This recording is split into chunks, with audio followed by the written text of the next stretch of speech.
What's going on, people? Your boy, man, Mike here, sitting next to KStylzz and your boy, Jew, the calm before the storm. We are the heavy hitters, and this is week 2.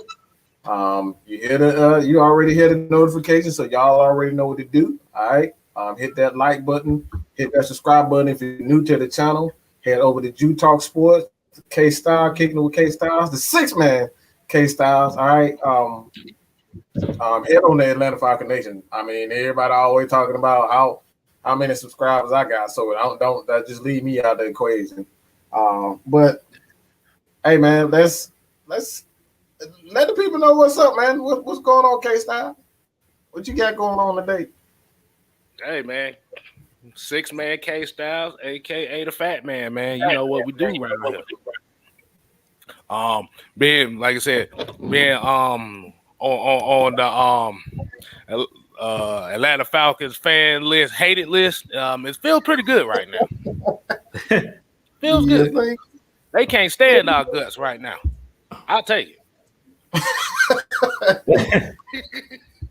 Jude, what's going on, man? Let the people know how you feeling today, bro. Man, I should have wore a hoodie, Mike, a cutoff hoodie. Put the hood on like Bill Belichick. Hold on. We're on to Cincinnati. There you go. There you go. Hey, there we go. Just tell one time, KStylzz, we on the Tampa Bay. We on the Cincinnati. I don't got nothing else to say. We on the Cincinnati. Yes, sir. Hey, man. Like KStylzz say, man, it comes down to it. We're not going to speak on anything in week 1. This is a new week. This is not how we do things. So Monday is our day to get everything off our chest. We got the post game on Sunday and Monday to get everything off our chest. Tuesday is a brand new week. So we will not talk about anything that has anything to do with last week's game. But with that being said, man, I guess we can get back into some of the most important things. The keys to victory. Now, everybody who's new to the channel, we are doing things a little differently here. We're going to start with the Atlanta Falcons, but we definitely, if there's any Tampa Bay fans that's new to the channel, again, man, thank you guys for joining us. As a matter of fact, I have a show with the guys at 9 o'clock. I will be back, but I'll head over there for 15 minutes to kind of give those guys, the 411 Atlanta Falcons content, what's going on with our team. I will have that video in the community tab so you guys can check it out. But the 3 keys to victory, man. Drew, you want to start us out with the Falcons' 3 keys to victory? Okay. So 3 keys to victory. First key to victory in this game: stay ahead of the chains. Stay out of 3rd and long. Throw the ball early. On first down, throw the ball. Throw the ball when they're at least expecting you to throw the ball. And usually that's on first down when they're in their base defense, when they think you're going to run the ball. So keep them off balance in this game. Also in this game, when I say throw the ball, come out fast. Start fast. You got to get out to a quick start in this game. Start building like we did in the first game. When you come out, if you get a first down, go into a no huddle. Try to keep these guys on the field and wear these guys down. We know that Tampa has a good defensive line, so you want to wear these guys down. So if you get out to a quick start, if you stay ahead of the chains, if you throw the ball on first, because a lot of the times teams expect you to come out running the ball, especially how we ran the ball in this last game. They're going to expect us to come out in a heavy run sets and run the ball with Mike Davis and Cordero Patterson. So come out and do something different and kind of throw them off balance. Now, I'm not saying don't run the ball at all, but I'm saying throw the ball early on first and second downs, mix it up so you can get into those 3rd and short situations and stay out of those those 3rd and longs, because we know we have a young offensive line and we know that their defensive line like to pin their ears back. So don't give those guys a chance to pin their ears back. If you stay in 3rd and mediums, like 3rd and 5 and less, you can prevent them from pinning their ears back, bringing those exotic blitzes and things of that nature. The second key to victory in this game is turnovers. Win the turnover battle. If you're on defense, try to knock the ball, loose. Foye is known for punching the ball out. I need these guys trying to strip the ball out. Ronald Jones in the first game, him and Fournette have a fumbling problem. Both of those guys have been fumbling the ball as of late. In this last game against the Cowboys in that first game, Leonard Fournette was thrown a screen pass, went off his hands, intercepted by Trayvon Diggs. So we got to take advantage of their mistakes. So the second key to victory is win the turnover battle. Protect the football, no interceptions, no fumbles on our end. And when they make a mistake, capitalize on it. If they fumble or they throw an interception, capitalize on it. And then my third key to victory is going to be very simple. In the red zone, score touchdowns. KStylzz talked about it. We know that the Bucs have a high-powered offense.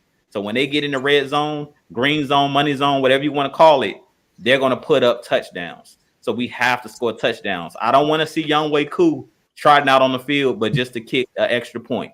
We need to see touchdowns. We didn't score a single touchdown in that first game. So we definitely have to score touchdowns in this first game. And I want to see more creative plays out of Arthur Smith. I know it was his first game.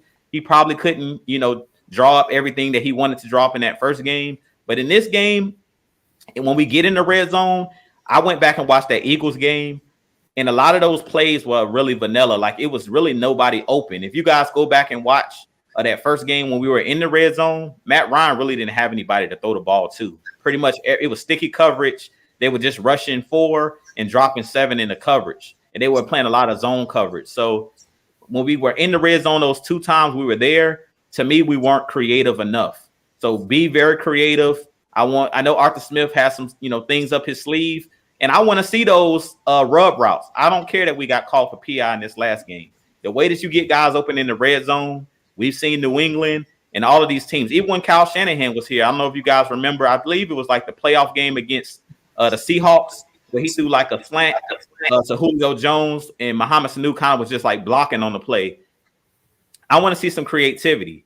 And when you get in the red zone, please don't take out Kyle Pitts. Leave Kyle Pitts in the game. We need all of our weapons in the game. Kyle Pitts and Hayden Hurst, keep those big body guys in the game because you can throw them fades. You can do a lot of things with big bodies. And when you get in that tight area, we have a lot of smaller receivers. So I want to see us go big. I want to see Hayden Hurst out there on the field. I want to see Kyle Pitts out there on the field when we get in the red zone. If we do those things, I think that we will have a chance at winning this game. So the first key to victory, stay out of 3rd and long. Second key to victory, win the turnover battle. Third key to victory, score touchdowns in the red zone. If you do those 3 things, you'll be right there neck and neck with the Bucs, possibly pull off the upset. KStylzz, you want to get yours in? All right. You see, as I'm rubbing my nails here, number 1, whatever the hell you did last week, do the complete opposite.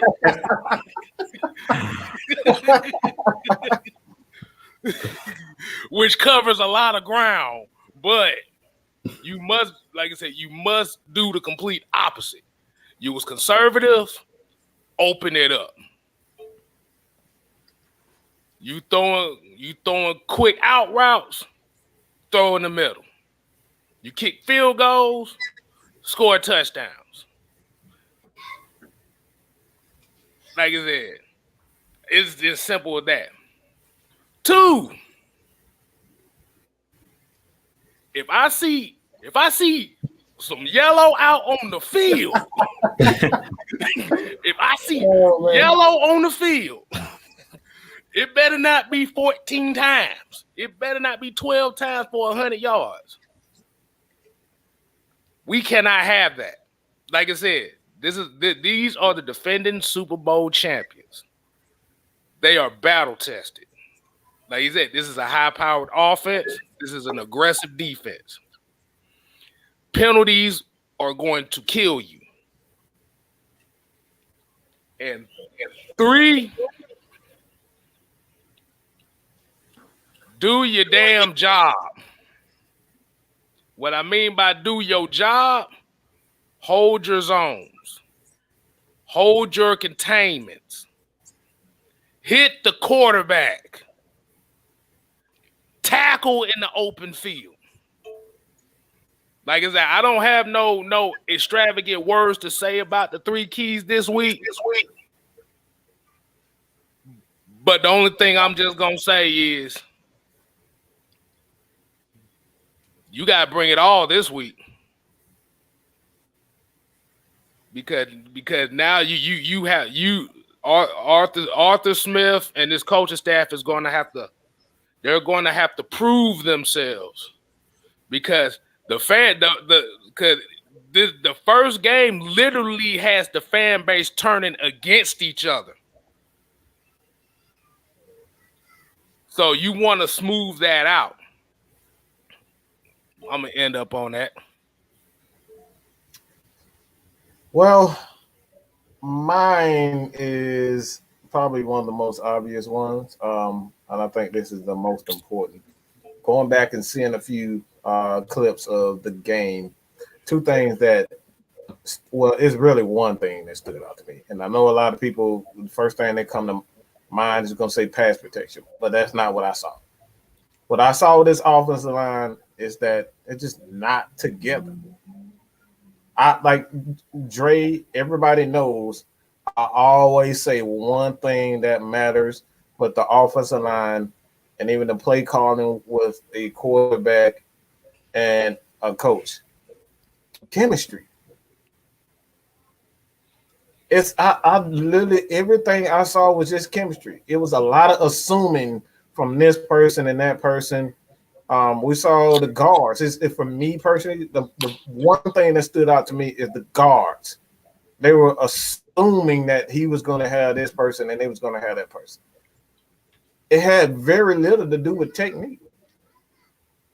Just on the few film things that I've seen on Twitter, a few guys put out a couple of things, but I saw things that were easily corrected. It was assuming. Chris assumed that Mayfield was going to have this guy, and like again, it was every once in a while. It's like you saw some technique. It's like not every offensive lineman is going to be technical. Like they're gonna be some big hogs. Big hogs. All they want to do is run and smash. Like that's ultimately what they do. So like you're not going to be perfect in technique all the time. And even in basketball, a quarterback. I mean, Aaron Rodgers. You look at Aaron Rodgers. He probably got the worst technique as a thrower there is. All he does is just heave the ball up.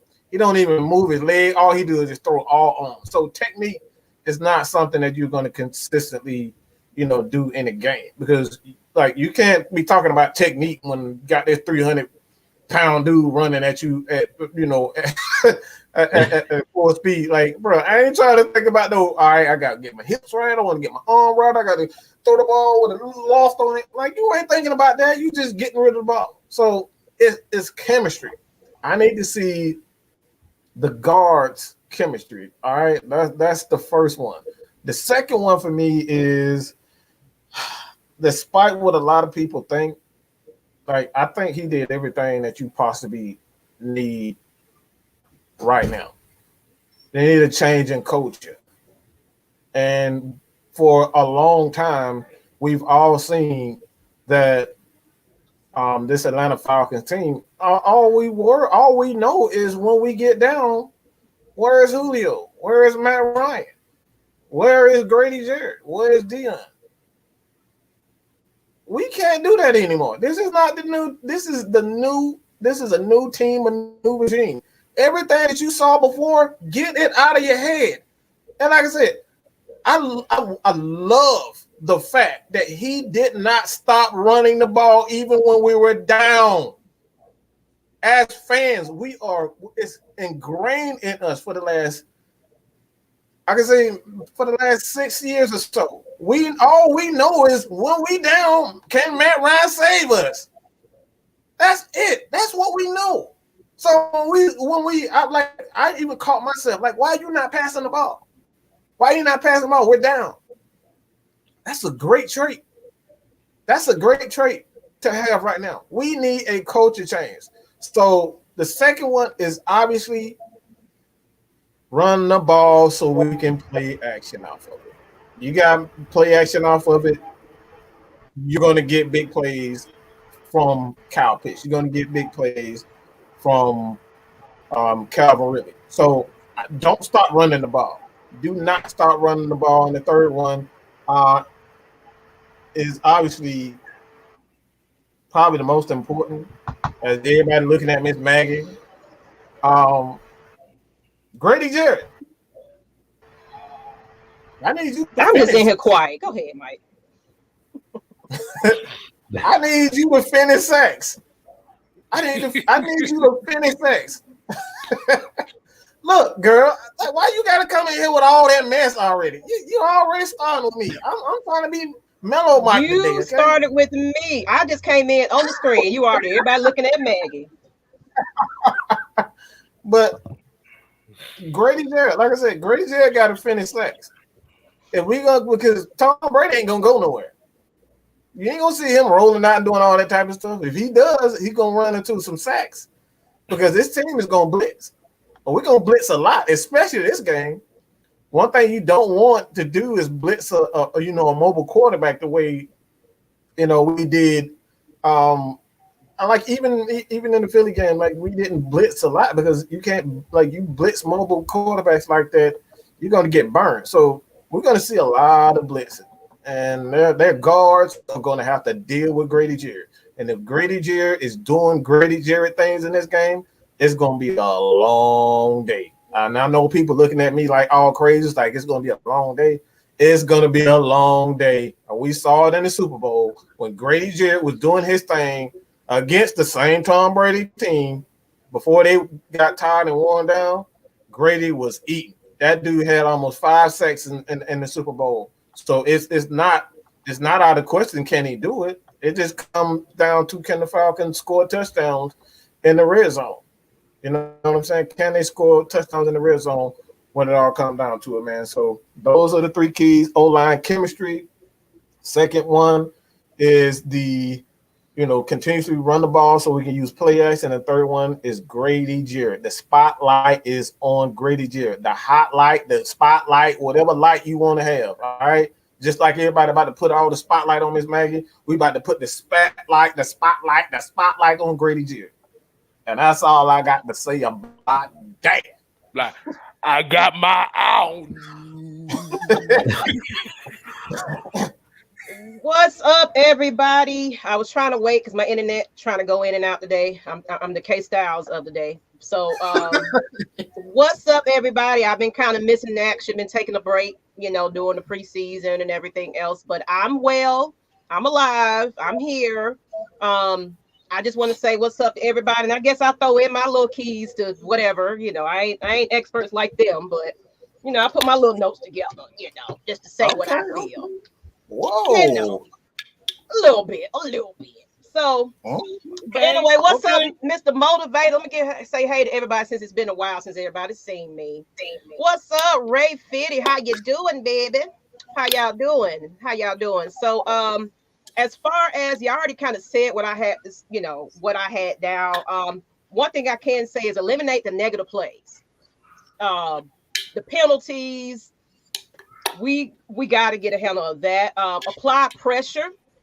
I'm not gonna put them in order like y'all do. I'm just gonna list some things that I feel because y'all kind of already list a few things I was gonna say. Our alignment, we got to line up right. And one thing about it is I think we only registered 1 tackle for last season, for the last game, is what I'm thinking I remember. We got 1 sack. 1 sack. Yeah, One sack. One sack. Okay, it was 1 sack. So we got to do a lot better with that. Definitely. And stop the explosive plays from Tom Brady's side. It's just what it's gonna have to come down to. It's like we can't keep defense on the field as long. We got to do our part offensively because honestly, when you don't protect that Matt Ryan,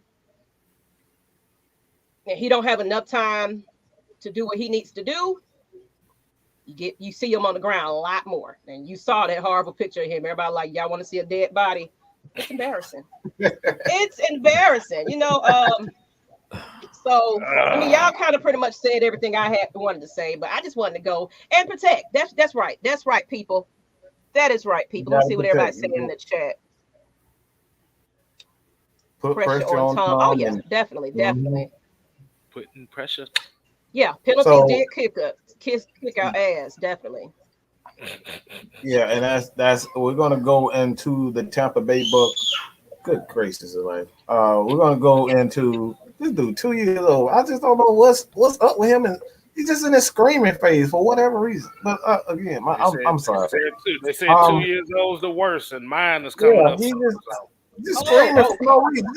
He'll just be sitting there, just like what's wrong with you? No, you gotta see what his daughter do. KStylzz. Oh my God, she'll have this little fit. She'll do this and then she mad. She'll go in the corner and she'll throw tantrums like she throw her hand, but she'll go in the corner and just be like, oh, I want everybody to look at me right about now. She just fall out like she just dead or something like.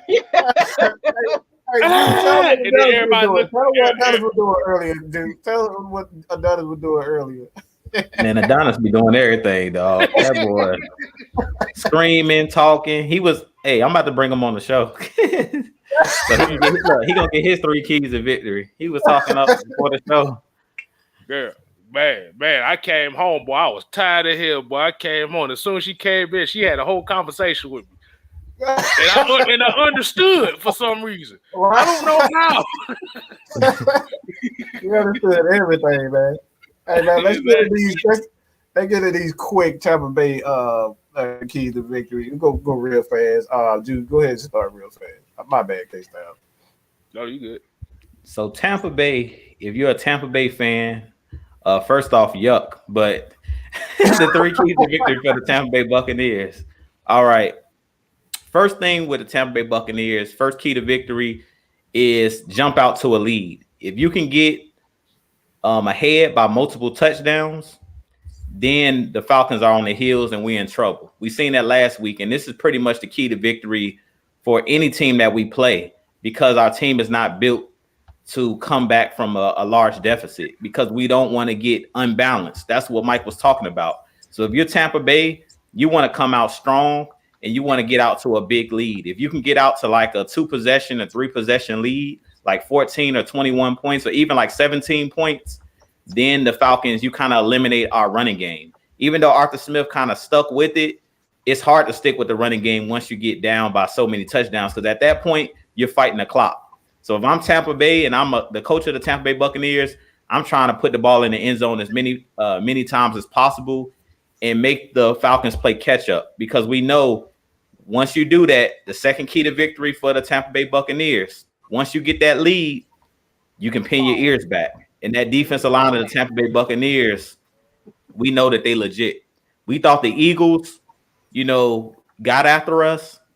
Their edge rushers there in Tampa Bay are better than the Eagles. The Eagles really, their line is mainly interior pass rush. The only edge rusher you're really afraid of with the Eagles is Brandon Graham. He's the only guy that's consistent as far as on the edge with them. If you remember last game in the middle, Fletcher Cox and Javon Hargraves, they gave us hell. So in this game, you got JPP coming off the edge. You have Shaq Barrett coming off the edge. Then you got Vita Vea and Ndamukong Suh. So to me, the Buccaneers defensive line is better. So the second key to victory for the Tampa Bay Buccaneers, after you get that big lead, start bringing pressure. And they like the blitz. We know that they like to not only bring pressure with the front four, because that's all the Eagles was pretty much doing, is bringing the front four and then playing zone behind it.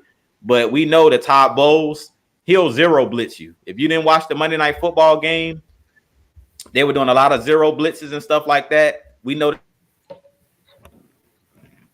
that the Bucs will bring Devin White, their other linebacker, down on blitzes. So we have to be very careful, with that blitz. But if you're a Tampa Bay fan, first key to victory, get out to a big lead. Second key to victory is unleash the blitz, because we know that we have a young offensive line. And then the third key to victory for the Buccaneers is mainly coaching. And the reason I say that is sometimes Bruce Arians gets full of himself and he starts doing what we've seen Philly doing, going for it on fourth down. Like, respect your opponent really should be the third key to victory. Yeah, the Falcons, we did lose 32-6 in this last game, but don't disrespect us, because you always want to respect your opponent, because we're pros just like you. In any given Sunday, that movie came out for a reason. Any team can beat any team on any given Sunday.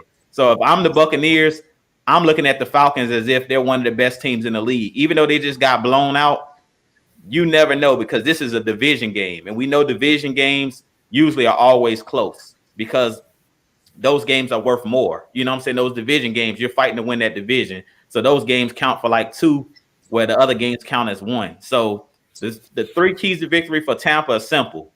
Get a lead. Once you get that lead, the second key to victory is bring that blitz. Let that defensive line and those linebackers just unleash on our young offensive line.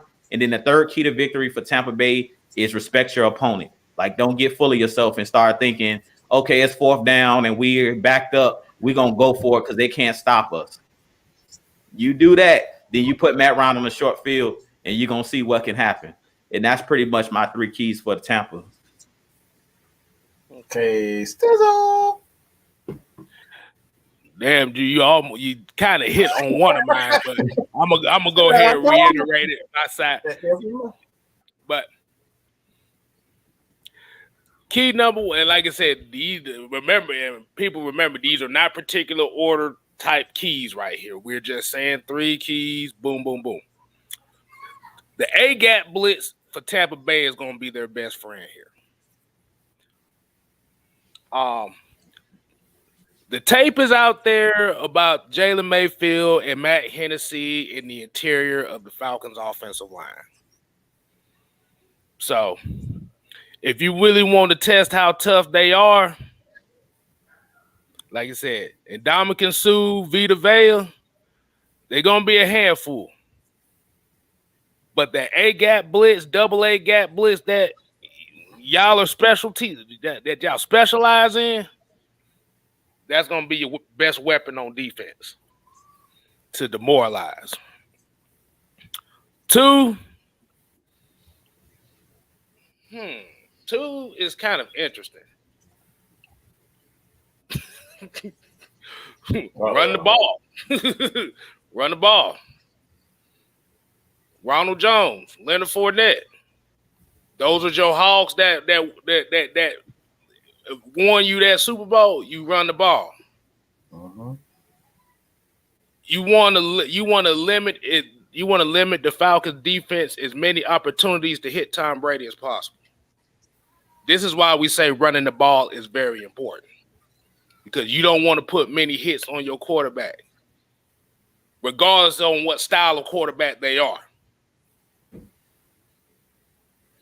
And 3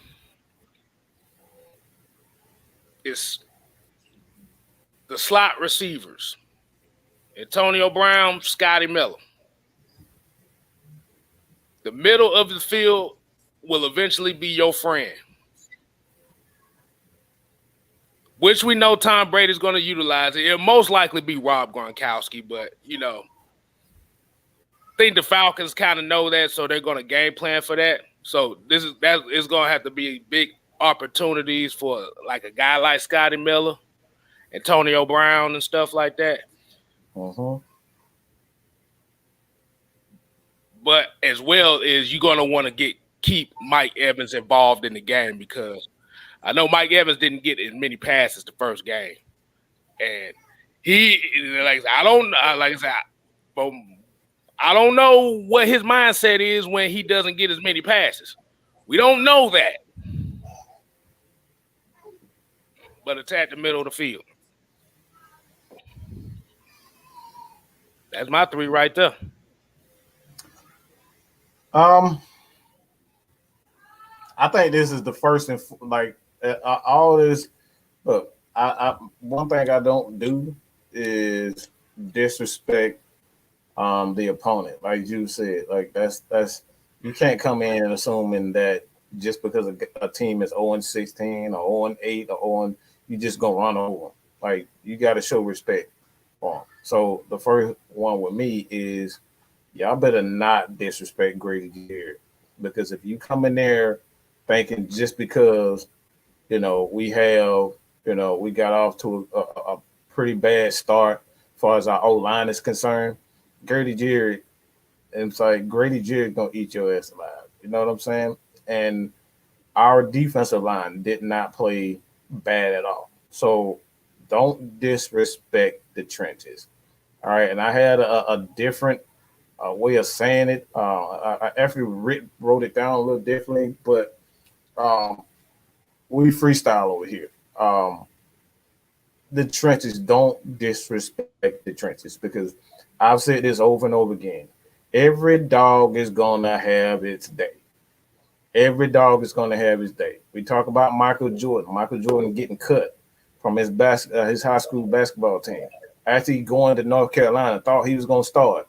Nope, they said it's behind on the bench. Kobe Bryant, he thought he was big stuff when he got drafted in the NBA. Became one of the few guys to ever come out of high school and get drafted. That man got in the game and shot air balls. I think he shot like 4 or 5 air balls in one game. You know what I'm saying? Came out there and embarrassed himself. But he didn't let that stop him. So don't disrespect the trenches, because if it does, and somehow Mr. Tom Brady end up, you fall on the leg, you do this, anything can happen. Anything can happen in the NFL games. So don't come out disrespecting the team because what you saw the previous week. 2, you got to run the ball, because the receivers for the Atlanta Falcons don't have a lot of chemistry. Kyle Pitts, he has chemistry with Calvin Ridley and Hayden Hurst, but you have a different passing game. So it's going to take Falcons a while to kind of get those, to get the passing game up to speed, because what we're dealing with now, and a lot of people don't understand, Matt Ryan has to understand what Arthur Smith is thinking, and that's the biggest issue with the passing game, or why the passing game was. He understands what Dirk Coat is thinking. That's how it was an easy transition. He doesn't know what Arthur Smith is thinking. So they have to run the ball, because if the Falcons end up getting that chemistry, but that passing game, we already know we can run the ball now. We had 124 yards rushing. We averaged 90 yards rushing last year. All right, we can run the ball now. Falcons with a running game and a passing game, that's something dangerous. So y'all better run the ball and keep that clock churning. Don't come out here and start trying to pass the ball every single play, because this is not the same mentality on defense. Like Dean Pease, he's an aggressive style. Like once he see your weakness, he's like a shark in the water, bro. Like he smell blood, that's it. He coming after you. All right, he's coming after you. So that's the second one, and the third one. Y'all better attack those guards. KStylzz kind of alluded to it. You better attack our guards. You better attack them, because if you sit up here and try to play 4, you're just gonna rush 4 guys. I'm telling you, don't let Matt Ryan get into a rhythm. That's one thing you don't do with an elite quarterback. Is don't let, and not just elite quarterback, just don't let any quarterback get into a rhythm, because once they're in a rhythm, it's hard to stop any quarterback in this league. Everybody has talent. All right, some better than others, but everybody has talent. You let a quarterback get in the rhythm, your ass is grass. So again, all right, don't come out and think you better than the team because of what they had. Respect your opponent. The 2, all right, run the ball, and 3, you better attack the Falcons guard. So that being said, man, kind of get to some Q&A, or we can go into another. We can go into another. Because it's not a lot of news that came out. I think we had Brandon Copeland. He was added. Yeah. And I think that's pretty much it. But we can kind of get in the Q&A if you guys want to. Okay. Yeah, but because I know. Let me ask you something right quick.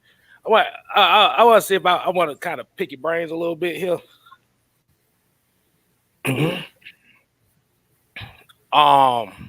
And I think I might have said this last week, or I might have said this the last show.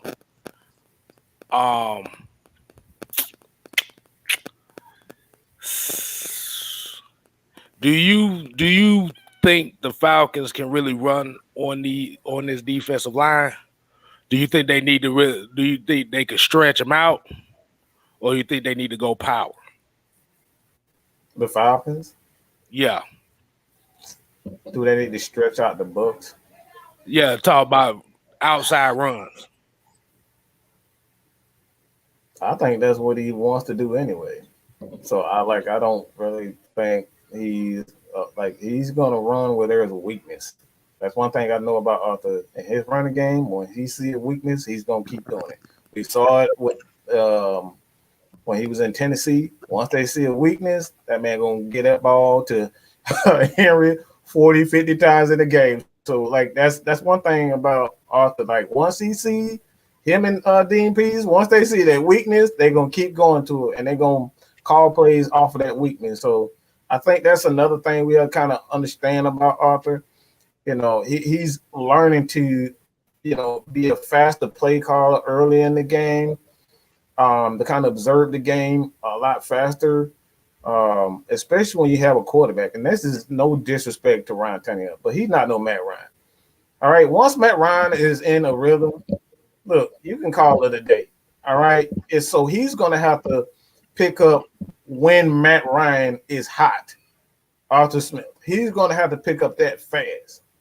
All right, so when Matt Ryan is, you just know when your quarterback got it today. All right, so I'm gonna get, I got these set of plays, then I got these set of plays. If he's not in a rhythm, I'm gonna call these. If he's in a rhythm, these are the things you do. So like, I think it just depends on, if Matt Ryan is in a rhythm, because like you can't dictate whether or not it's going to be a good start or a bad start or a slow start. Nobody would have figured the Falcons would score 6 points last. I mean, that's not been their history as a team in its totality. So like, I think that's the biggest thing. You just have to wait and see. And I know that's not the popular thing. Everybody don't like to wait, and not everybody's patient, as we see, Falcons fans. Y'all ready to fire everybody that has anything to do with Falcons. So we just gonna have to wait and see, bro. Yeah, but hey, look, they want to fire everybody that want the Falcons, and they want to fight every Falcon fan that still has hope. That's that. I think that may have been one of the funniest things that's been going on here. You got like I said, you got guys that then gave up hope after the first game, ready to fight people that still want to have hope. Mm-hmm. Mm-hmm. That's it. What you guys say on that, Drew? Well, this is what I'll say.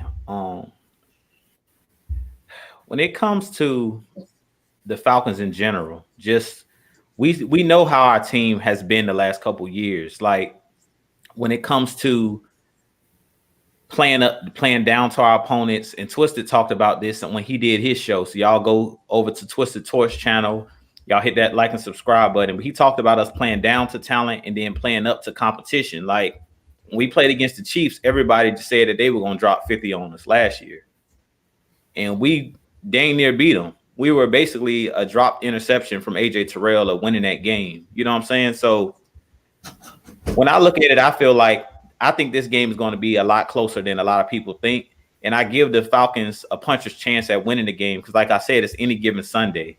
And what Mike was saying is like when you have a quarterback of the level of a Matt Ryan who's been an MVP, a quarterback that's not afraid of the big moment, and then he has weapons. It's just those weapons getting into a rhythm. That's what he's talking about. Like Sunday, we didn't really get into a rhythm with the passing game.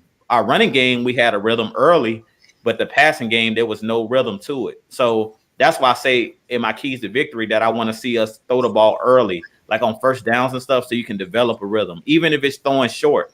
Like you talked about it in the post-game show, KStylzz, with the Eagles with Jalen Hurts. Everything the Eagles did early in that game was just like short passes to get Hurts in a rhythm. And once Jalen Hurts got in the rhythm, that's when they threw the ball down the field to Devontae Smith on that little pick play. But other than that, everything was just short and intermediate. So that's what I want to see in this game for Matt Ryan. Just get him into an actual rhythm. Let him throw the ball so the receivers can get a rhythm. Because like on Sunday, a lot of the guys, like our wide receivers, didn't even see any targets. Like I don't think Christian Blake saw any targets. I don't think Olamide Zaccheaus saw 0 targets. Russell Gage had 0 catches. He had 1 target, I think. Kyle Pitts had a few targets. Hayden Hurst had a few targets, and Calvin Ridley had a few targets.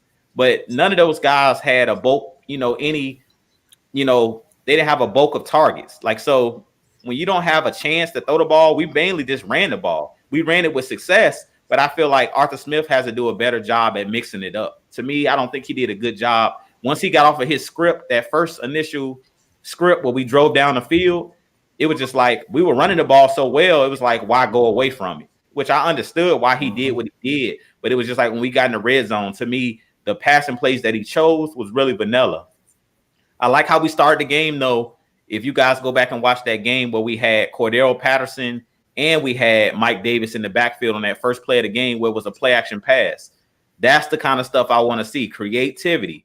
The more playmakers you have on the field, the tougher you make it for the defense to know what you're doing. And I feel like in this game, that's going to be important because we know that Todd Bowles is one of the smarter defensive coordinators like Dean Pease. He's very experienced. So you want to show him looks he haven't seen on film to be like, what are they doing? You know what I'm saying? Are they finna run it? Are they finna, even if we get into a wildcat, I want to see some of that wildcat. Like if you haven't gotten any targets to Russell Gage, we saw Russell Gage can throw the ball down the field. He used to be a quarterback. Put him in at the quarterback position and just run a different play that they've never seen before. Because we know that we have playmakers, but you got to put the ball in the playmakers' hands. And I feel like in the game against the Eagles, we didn't do a good job of putting the ball in playmakers' hands and letting them make the plays. We put the onus kind of on Matt Ryan when the game kind of got out of hand, which I felt like we should have stuck with it. Like what Mike was saying, stick with your running game, stick with your game plan. Don't allow the game to slip away and don't allow the game to get out of hand. But we need to take a book from the Philadelphia Eagles. I mean, they played the game perfect. That's why I don't really give Jalen Hurts a ton. I mean, I give him his credit for doing the small things, but I'm not going to take it out of proportion like this dude is a great quarterback. I need to see it week after week. But one thing I can say about their coach, he did a good job of getting the ball in their wide receivers' hands and their skill players' hands, letting those guys run after catch. Because really, they just bullied us with like screen passes. The way that if you can't block them, throw a screen pass. Let those big guys get out and run. Mike talked about it coming into the season where they've changed the rules where if you're a cornerback, you can't cut a big man no more. So trust me, Jake Matthews and those big offensive linemen, they like when you throw a screen pass and all they see in front of them is linebackers and corners. Because I don't know if you guys seen the safety, Richie Grant. He got killed on one of those screen plays. I think it was Malata. Killed Richie Grant. I thought he was hurt. His whole knee bent. He killed that man.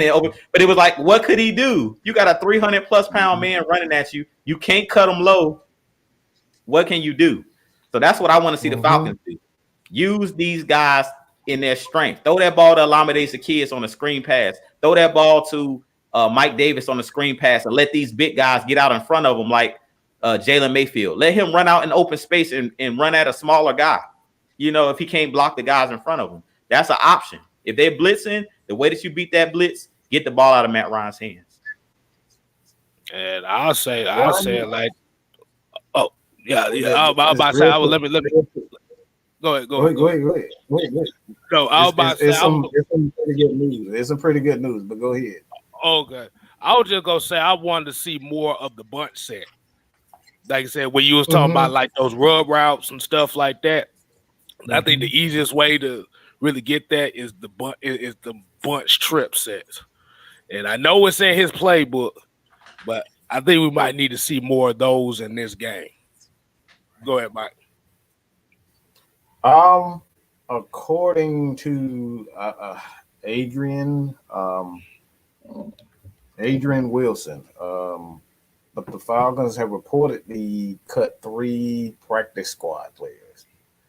I don't know exactly what that means, but I can tell you something is brewing, and the Falcons is not sitting back, not doing anything. So it could be a trade, it could be a signing, but the Falcons are reportedly cutting Elliott Fry, Juwan Green, and David Wills. which is a receiver, I believe it's a tight end, and a kicker.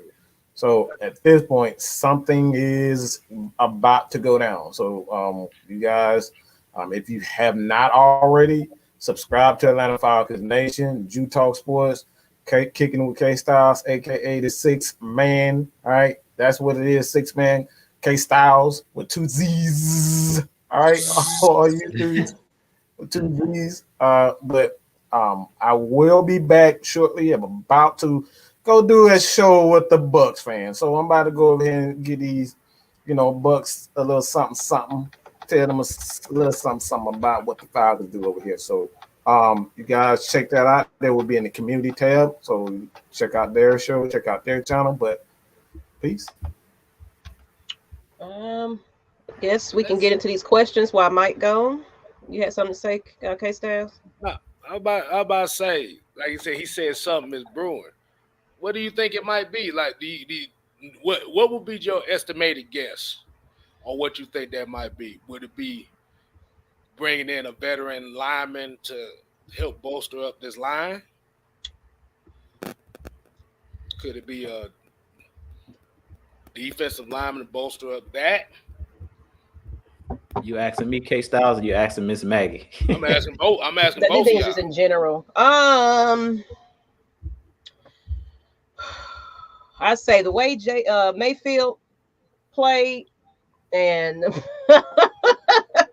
yeah, I think they because I think did you see the depth chart and everything? They made some moves. Let me go back to that real quick. Let me go back to the changes they made on the depth chart. One big second, if Mike didn't get to that part yet.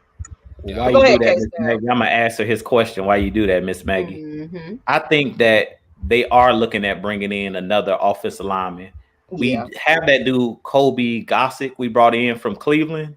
I think it was last week. I don't know how good of a player he is. I mentioned him in my last video. I don't know how good he is, but evidently we know that Terry Fontenot is not going to basically sit on his hands.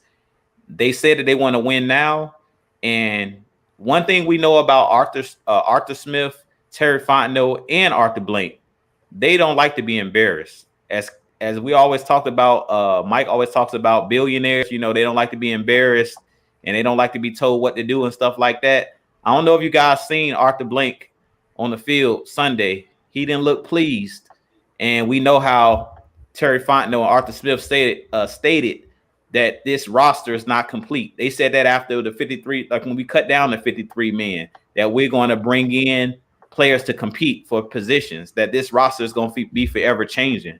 So I think what's brewing right now is bringing guys in that's going to basically compete with Jalen Mayfield until our guys can get healthy. Because we know Josh Andrews broke his hand.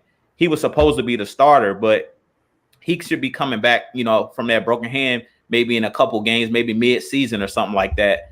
But until then, I think what's brewing is bringing in another couple offensive linemen to see if they can compete, like some veteran offensive linemen, to see if they can compete. They probably won't play in this game against the Bucs because that's like Sunday, and they got to still learn the playbook and stuff like that. But you can bring them in to compete so they'll learn for the next couple of weeks. I think this week you kind of stuck with Drew Dahlman and Jalen Mayfield, or the kid Kobe Gossick because he's been on the roster for a week or so.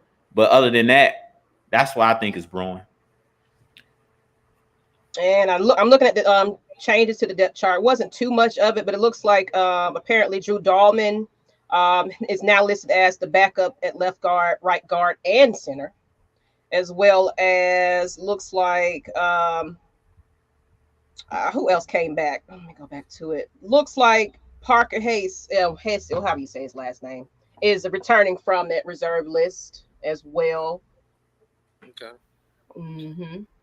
I think that's all that's changed from that pretty much, but it's pretty much the same team going into Sunday.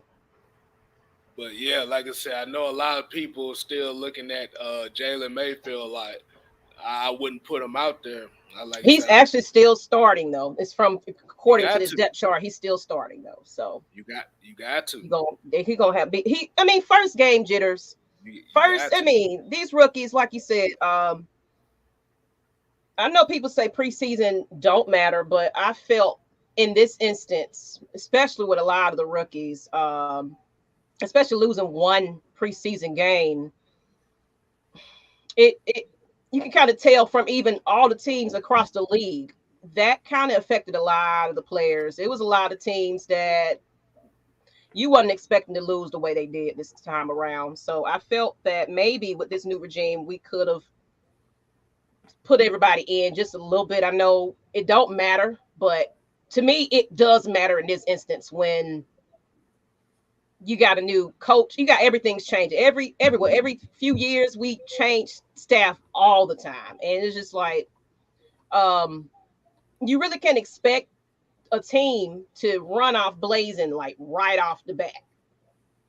You know, it could have been a little bit more better than that, but I don't feel that there was discipline with this team. Not a lot of discipline with this team. A lot of careless mistakes. A lot of things that it seemed like it was a preseason game to me. That's just the way it was, like a fourth preseason game, even though it was a regular season game. It just seemed like everybody was getting comfortable with for the first time with this game going forward. So I feel like let's get all these jitters out, and it's going to be a better outcome coming up. But yeah, I think that fourth game and then extending an extra game for the season, it's going to be tough. Not only are you losing the preseason game, you're gaining another game. It's just, that's terrible to me. Right. I don't know. You know. But yeah, you gotta throw Mayfield out there. Like I said, you gotta see where his mind at. You got, like the only way you learn, and I said it before, the only way you gonna learn is getting your ass whooped. That's the best way. That's the best learning experience on that field. Get your ass whooped, you learn from the mistake, and you gotta get better from them. Now, like I said, if he makes the same mistakes, they got enough to say, well, I can't play him. I can't play him right now. Now, Drew Dahlman comes in and he do decent enough, you can roll with him. But yeah, like I said, the one of the worst mistakes you can do as a coach is give up too soon on a rookie. Because that's going to hurt. That's going to hurt his confidence down the line in his career. Right. So I'll start him again. Yeah, I think you have to. Like you said, I mean, it's one game. Like, he had a bad game, and he's not the only one on the line that had a bad game. Like, Hennessy was missing. You know, like Mike was saying, he was double teaming Fletcher Cox the whole time, but it was times where he was off kilter. He was out of rhythm. I seen one play where Fletcher Cox just bullied Chris Lindstrom, just bull rushed him and knocked him over. Like, so it wasn't like he was the only one. He was just the only one getting like the penalties and stuff like that, like the pre-snap penalties. That's what I'm really looking at to improve. It's like, you can't continue to shoot yourselves in the foot with the penalties, like the pre-snap penalties. I can see you getting your tail whooped in the trenches because it's a reason you're guarding your center most of the time by double teaming that tackle, because most of the time they can't hold up one-on-one, mano-a-mano. So it's a reason why they were blitzing 4. We had 5 guys. There's no excuse why, we was still getting dominated. But like you said, KStylzz, it's going to really kill his ego, and it's going to hurt his confidence if they just bench him after one game. Like, let him go out there. Let's see if he learned from going out and watching his tape, from that Eagles game. Let's see if he go out there and fight. Because sometimes you never know. He might come out and play better. Like, he might improve, come back, work on his technique, and sometimes it builds your confidence as well. If he comes out and plays well or plays better in this game, the skies is the limit. But this is also going to show if he's mentally tough, because if he comes out and he's still doing the false starts and stuff like that, that's when you get benched, like you were saying, KStylzz, because now you're still making the same mistakes. Like I said, I can live with you getting beat occasionally. What I can't live with is you making the mental mistakes and, the false start penalties where you're pushing the whole, you're putting the whole team behind the chains and stuff like that. That's what we can't live with. We can live with you getting beat, because that happens to every single player during the game. You're going to get beat at times. That happens. But we can't have the penalties. That was the reason that people got on Robert Alford. The penalties is what kills you in the game. You know what I'm saying? Yeah. Yellow flag offer. God damn. I thought I was done with that. And y'all make sure y'all drop y'all questions. I had to go all the way back up to find them. So I guess we can get into the QA part. Jordan Dan, you said what happened to Gallman? We didn't see him even once, did we? He was he didn't play. He was like on the inactive list last week, but he's one of those players like I was talking about with that dude Kobe Gossick. Like when they bring you in, they brought him in like the week of the game. Like we signed him like the week of the game. So usually if you're signed like off the street, like as a free agent, the same as game week, unless we just have a bunch of injuries at that position, like the Baltimore Ravens, where everybody was hurt and they had to play those guys last night, even though Devontae Freeman wasn't dressed out for them, but Latavius Murray actually played last night for them. Usually, I think Gallman will be dressed in this game because he's had a couple weeks, because you got to remember, they got to learn the playbook. You know what I'm saying? So you can't expect a guy to come off the street, and then that's what I was saying about if we bring in one of these guys, like on the practice squad, if we sign a new offensive lineman, most likely he's not going to play Sunday unless you just have a bunch of injuries. But in our case, we got running backs. Like we had Cordell Patterson, we had Mike Davis. We weren't struggling in the running game Sunday. Like, yeah, I love Wayne Gallman, but he still has to learn the playbook. So I think this week, Wayne Gallman possibly could be on the active roster. What it's really going to come down to is how many players you want to carry at each position, because they had Keith Smith also in the backfield. I don't know why, but they had him back there listed as a running back as well and tight end. So he made the plays he needed to make. Like I said, I ain't got no jokes on Keith Smith. Yeah, he did his job. He did his job on Sunday. He did the job. He did what he was supposed to do. You know, I told you before, you know, I'm a fullback junkie, and I be hard on Evan Courageous, but he did his thing. But I think he'll be back this week, though. I could see Wayne Gallman playing this week. It just depends on, like I said, how many running backs they want to carry Sunday. But Wayne Gallman could be that secret weapon in the passing game out of the backfield. So he's a guy to look out for. But I was impressed with the running game on Sunday. So whether Wayne Gallman plays or not, I think we'll be good. And I want to go to this comment, even though I've highlighted for a particular reason, not because of what it said. Of course, we're not bringing Cam Newton here, but if anybody knows the depth chart, they did actually just list Josh Rosen as the sole quarterback. And I think if they're moving forward, they may not be going with the second one after this point. So that's kind of what you think about that, being him being just listed as the only quarterback, the backup quarterback. That doesn't surprise me. I mean, Franks, though. You know what I'm saying? Yeah, it because like I said, Franks, he still need the time with the coaches. I mean, because like I said, you have to think he like inactive, you still got to open that spot up for somebody else to play. Mm-hmm. You need as many bodies at them skill positions, defensive backs, linebackers as you need. The average team doesn't really carry 3 quarterbacks like that anyway.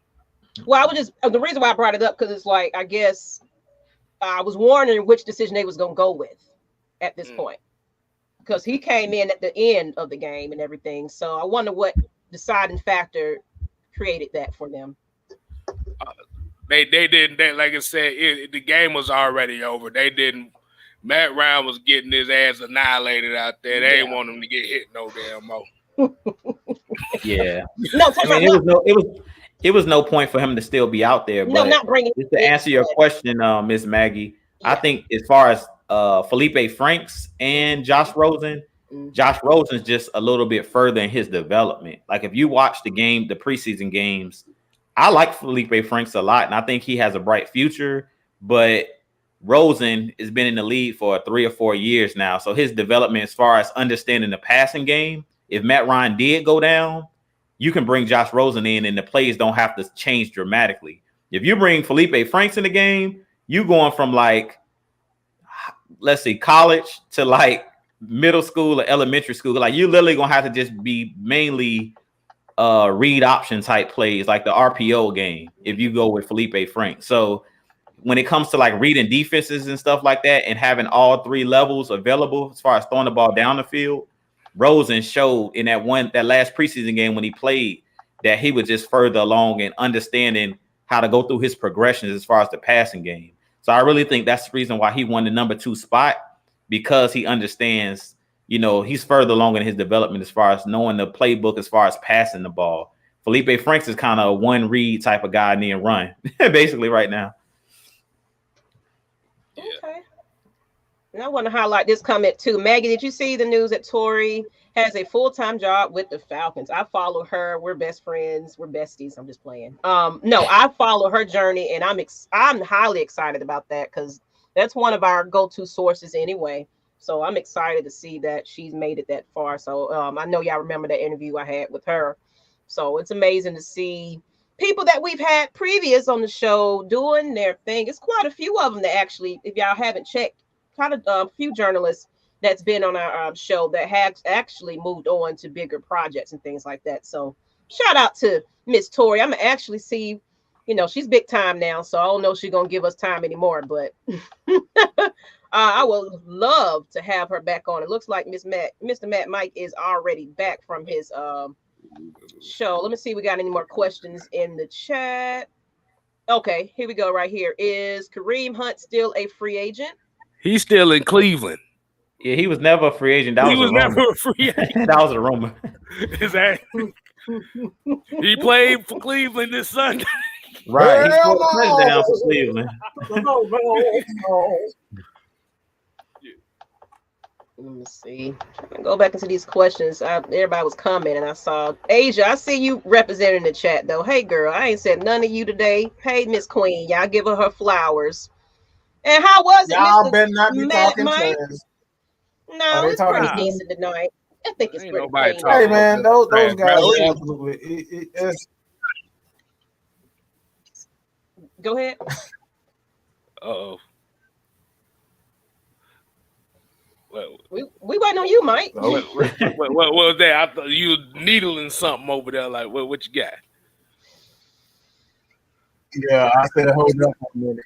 I was having a little internet trouble for a second there, so that's why I was like, hold on. But no, those guys are great, man. We're gonna have him over. We're gonna have him over for a. And hey, am I frozen? What the heck is going on? Yeah, you are frozen, actually. Uh-oh. The ghost of we hate AFN trying to take over again. Someone, speaking of that, someone made a comment that they couldn't stand a certain person on this panel. And I was like, if people allow an individual to live in your head rent-free forever and ever, it's like, y'all got to do better than this, man. You really got to. I'm gonna tell you something about that, man.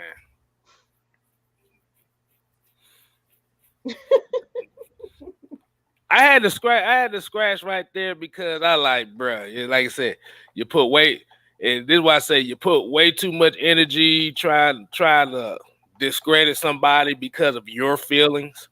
Mm-hmm. And I always say this too. Pillow talkers. Since we're going down that road, we, like I said, pillow talkers. Like I said, if you trying to be messy, you got to do a better job. Be discreet. Yeah, because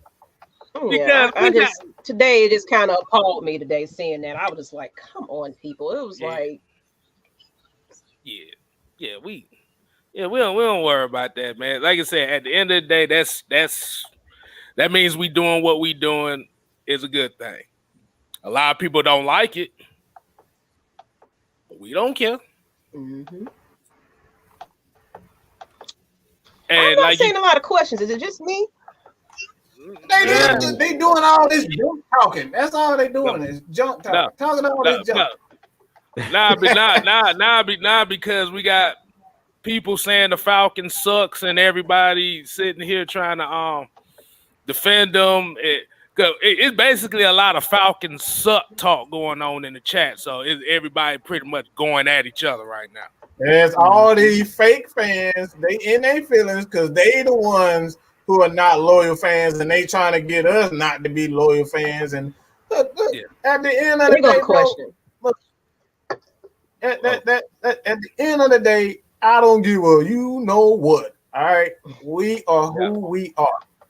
Yeah, we are who we are, and that's at the end of the day. Like I said, we do what we do. You don't have to like it. Yeah. Just like that, you know, you can turn the music down and you can turn it up. Everybody got a choice. But yeah, Brian, people said with Brandon Copeland coming back, how often do y'all think they'll use him? I think everybody's going to get used on this team. I talked about it in my video I did today. Like, Brandon Copeland is one of those guys that's an outside linebacker, but he's a guy that you can use in like the flats, to cover the flats, and he's a guy that you can basically come off the edge, set the edge with him, also use him as a pass rusher. And we know here in Atlanta, we need as many pass rushers as we can get. And like I said, I would rather have a mob of guys that can get after the quarterback than just one guy that's like that main guy, like a Khalil Mack or even a Chandler Jones. If you just have one guy, like, people don't realize how good the Arizona defense is as a whole. They've gotten a lot better in their defensive line. They added J.J. Watt on that defensive line. Like, everybody's going crazy. Like, Chandler Jones had 5 sacks. Yeah, he did. But we always talk about it. Rushing the passer is a collective type deal. So you need everybody wreaking havoc and everybody getting after the passer. And just a little plug for my channel, TalkSports. That's the reason I did the video today, talking about pass rushers that could break out, like Jacob Tuioti-Mariner and Ogundeji. Those are 2 guys that are on our defensive line that I want to see get more playing time, because those guys do not give up on plays. And that's what you need from your defensive line. If you watch the Raiders on Monday Night Football, they don't really have no household names on their defensive line, but they were getting after Lamar Jackson because those guys were not giving up on plays. They were hustling. And that's how you get sacks, is hustling. Like that one sack that we did have that Maggie was talking about earlier, Jacob Tuioti-Mariner, he literally ran around the whole offensive line and came up from behind and hit Jalen Hurts. But that's because he never gave up on the play. He could have easily just said, you know what, I'm going to stop hustling. I'm going to stop chasing because he's gone. You know what I'm saying? He just broke the pocket. But he kept playing, kept going. Not only did one pass rush move, but kept it going. That's what you need. You need guys on the defensive line that's relentless, that's not going to give up. I love me some Dante Fowler, but some of the stuff that I seen on Sunday, I was disappointed.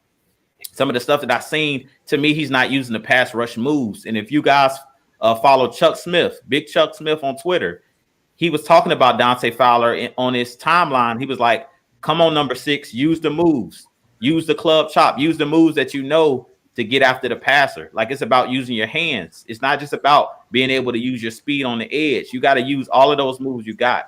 So I love what I'm seeing out of Ogundeji. I love what I'm seeing out of Jacob Tuioti-Mariner. Those guys are using the pass rush moves. They're using the fundamentals of the game, and that's what we need. We got a super chat from an Eagles fan. Inferno Productions at the $4.99. No. You got to do it with some attitude. I'm not doing all that, Mike. I'm not doing all that, Mike. Hold on. Phone. Somebody do. Thank you. I ain't got time for that. I'm a singer. I don't do all that stuff. Well, give me a phone. No, that's all right, bro. Eagles fan here. Honestly, I think you'll be okay. Sometimes it takes a couple of games to get used to a new system. If this continue, though, then worry. And it's funny how I love when there's opposite teams that come in and just still support and show love. Even when we already played you guys, you could have trashed us. You could have did everything. I commend you. Those fans, you're welcome here. You're definitely welcome here. I love it. You know what the sad thing about that is? Other fan bases have more respect for the Falcons than the Falcon fans do. Hey, That's where we going. That's exactly where we going. Some of these quote Falcon fans. Look, some of these quote Falcon fans are about as useless as a wet paper bag. Y'all might as well go. Y'all might as well root against. Y'all might as well be wearing opposite team jerseys every week. And look, Mr. Motivator, that's right. I am not trying to talk like no Hulk Hogan. I'm a lady. I don't do all that. Women are a little bit more nice. See, you about to get banned for that. I'm trying to get her to cooperate, and you up here. No. He about to get that time out for that. He about to look. Mr. No, he finna get all the love and kisses and hugs because everybody miss Miss Maggie T. So thank you, Mr. Motivator. Make boost my ego because Mike is mad. Come on, give us a $4.99 a note or something. $4.99. There you go. That works for you. That's what I'm talking about. Ooh, yeah. Ooh, yeah. Falcons. Hey, does that fit well with you, Mr. Mad Mike? You know, Anime. What I tell you about that note now, Anime? That's right, prove it. People miss Miss Maggie. Miss Maggie been hiding, yeah. I just been kind of dealing with life and stuff, and I just had to, I'm still getting my stuff together, but I'm here. I'm good. We good. Yeah. When someone said we look good outside the poor performance of the O-line. I mean, that was just majority. That was just majority. That's from G-Town Baller 5. The line. Let's see. Let's go back to these questions though. Oh, what Dre talking about? Did you see JD at the Raiders game rocking the Raiders jersey? Man, JD done lost all his ATL privileges. We don't I ain't see JD. I saw it was I saw Lil John. It was Lil John. It was Lil John. Lil John. That's who I seen with a Raiders jersey on. But I mean, you gotta look at these celebrities. You can't hold these celebrities to being loyal to a team because you see all these players. Look at Jermaine Dupri. It wasn't the Raiders jerseys, and it was Jermaine Dupri. He was wearing Bucs jersey, Buccaneers jersey. Yeah, and the one he just doing something with us like a year ago or so when we was hyping up the Super Bowl. I'm just saying. So I don't get into these fans. I mean, these players that not players. These celebrities they just like to put on a shirt with a hat. Hey, little Bow, they had a video of Bow Wow crying because they was playing Meat Mills at the damn Falcon game. I'm like, motherfucker, you haven't claimed Falcons ever. When the fuck did you care? you just I'm about to say you just like the rest of the 65% of the Georgia, but we don't give a damn. He said, you better go wear that Buccaneer jersey with your daddy, JD.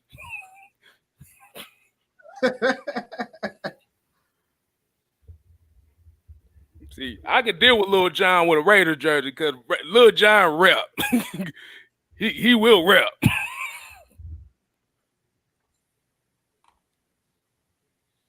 We got any more questions? Hold. I'm searching. I've seen a question up here. Yeah. Hold on, y'all. Hey. It's not a lot of questions tonight. I guess we gotta ask them the question. Here go one right here, y'all. Okay, here we go. It said, "What up, AFN? Quick question: Can our secondary be successful even if our front seven doesn't get pressure?" I'm gonna answer this real quick. No. If we don't get pressure on Tom Brady, we about to get burnt like some Kentucky Fried Chicken. If we can't get no pressure, we finna be burnt, bruh. Like. We gonna ask them original or crispy. If we don't get no pressure on Tom Brady in this game, dog, we gotta bring pressure. And Dean Pease knows that. So trust me, Dean Pease gonna bring blitzes in this game. You can expect to see an exotic package in this game because they know that Tom Brady can't escape the blitz. So in the last game, I think Dean Pease kind of held off on a lot of those exotic blitzes because once he seen the players won't contain in the edges, he was like, okay, if we blitz, like I seen one play where Fabian Monroe came on a blitz and he literally just ran right into an offensive lineman. I don't know why he did what he did, but he came blitzing from it was like a zone blitz. He came screaming down, and Hurts just ran. It basically created an alley for Hurts to run. So in this game, Tom is now outrunning anybody. We know that. And that's the reason why Mike's saying that Grady Jarrett can have a big game. Because if you get pressure on Tom Brady, he can't beat that pressure. He's not going to be able to escape. All he can do is slide left or right. He can't run. And that's why in this game, you're going to see Dean Pease bringing heat. And I expect him to bring the linebackers. Like KStylzz was talking about that double A gap pressure. I expect to see a Foye or Deion Jones come away with a couple sacks in this game. They're going to bring it right up the gap, right up the 8 gap. We might even see one of those safety blitzes, how we seen Jalen Hawkins in that first preseason game where they schemed up the play where he came right up the middle because they know that Tom Brady wants to get that ball out of his hands quick. The thing that we're going to have to look out for in this game when we do blitz is disguising the blitz. Because in this game, we know that Tom Brady is going to come to the line and he's going to do a lot of hard counts to try to see who's coming. You know what I'm saying? He's going to be looking to see where's my hot read and where's the pressure coming from. He knows that Dean Pease is bringing pressure, and it's going to be a game of chess, but he's going to try to figure out where that pressure coming from, who's coming. And I think in this game, it's going to be very, very interesting, a very interesting chess match between Dean Pease and Tom Brady. And I found some more questions to y'all. Once y'all get to this answer, I found a lot more questions. I had to scroll up. Hold on, cuz. There's a question here. This one right here, I gotta let Mike handle this one right here because I got a follow-up question after this. Where that? Cause your boy Zay Green probably gonna bitch and complain. I got it right here. I got it. Go ahead and put it up. There you go. Yeah, I got it. Go ahead. Absolutely. There's about 7 quarterbacks in the NFL that are elite, and let me explain to you what elite means because obviously you guys, a lot of people just don't know what elite means. Elite quarterbacks means that it doesn't matter what team that you put them on, what scheme that you put them on, they're still going to come out and put up great numbers. Deshaun Watson is one of them. All right. Russell Wilson, Tom Brady. I can go on and on. I mean, Drew Brees, even if Jameis Winston's to a certain degree, he's going to put up big time numbers. So that's what elite quarterbacks is. Does not matter what scheme. You see what Jameis Winston did, this past Sunday. He's a great quarterback. That's an elite quarterback. But even elite quarterbacks make mistakes. So just because you feel as though this quarterback isn't very good or he's not Aaron Rodgers level or he's a Tom Brady or he's a Peyton Manning doesn't mean he isn't elite. Elite quarterbacks, you put them in any system, they can thrive. That's what elite. So absolutely Matt Ryan is elite. And my question for Zay Green is when in your lifetime watching Matt Ryan, did you feel like it was time to get rid of him? I want you to go ahead and put the year that you wanted to get rid of him, where you felt like they should have got rid of him. And I kind of want to piggyback on that question too, talking about elite quarterback play. Mike hit up pretty much all of the elite ones. Aaron Rodgers is another name. Like he said, what I put in the elite category is if you can take over the ball game, meaning you don't need a running game. Like we've seen Matt Ryan not have a running game. We've seen Matt Ryan have terrible defenses, and he still was able to carry the team. That's what I consider elite. We've seen Deshaun Watson last year playing on a 4-12 team or whatever the Texans were. He led the league in passing yards without DeAndre Hopkins. That's elite. We've seen Russell Wilson without a good offensive line consistently get the Seahawks to the playoffs, consistently throw the ball for over 4,000 yards. Like Matt Ryan. What makes Matt Ryan elite? 10 straight season of 4,000 yards passing. Did y'all see when they put on the telecast on Sunday, they said Matt Ryan has the most passing yards. For any player playing 13 seasons, Matt Ryan has the most passing yards. That makes you elite. That one stat alone makes him elite. Nobody's ever done what Matt Ryan has done. 13 seasons, in the first 13 seasons, and that's including Tom Brady, that's including Peyton Manning, Matt Ryan has more passing yards at this point, meaning if Matt Ryan plays as long as those guys played, he's going to pass those guys in passing yards because he's ahead of them at this point. When Peyton Manning was in his 13th season, he hadn't passed for more passing yards than Matt Ryan. Neither did Tom Brady. Neither did Drew Brees. All these guys that we consider elite. That one stat alone right there is case closed. You can't argue it. Get to the next question here, because I try to get to these questions, y'all. For some reason they were hidden. So, Tempe. My bad. I just wanted to say I'm still waiting on that year's day. So, well, they're waiting on you. But go ahead. Is there a good matchup to watch? Not sure how Falcons online will slow front four of Tampa. Quick passes, play action won't work, in my opinion.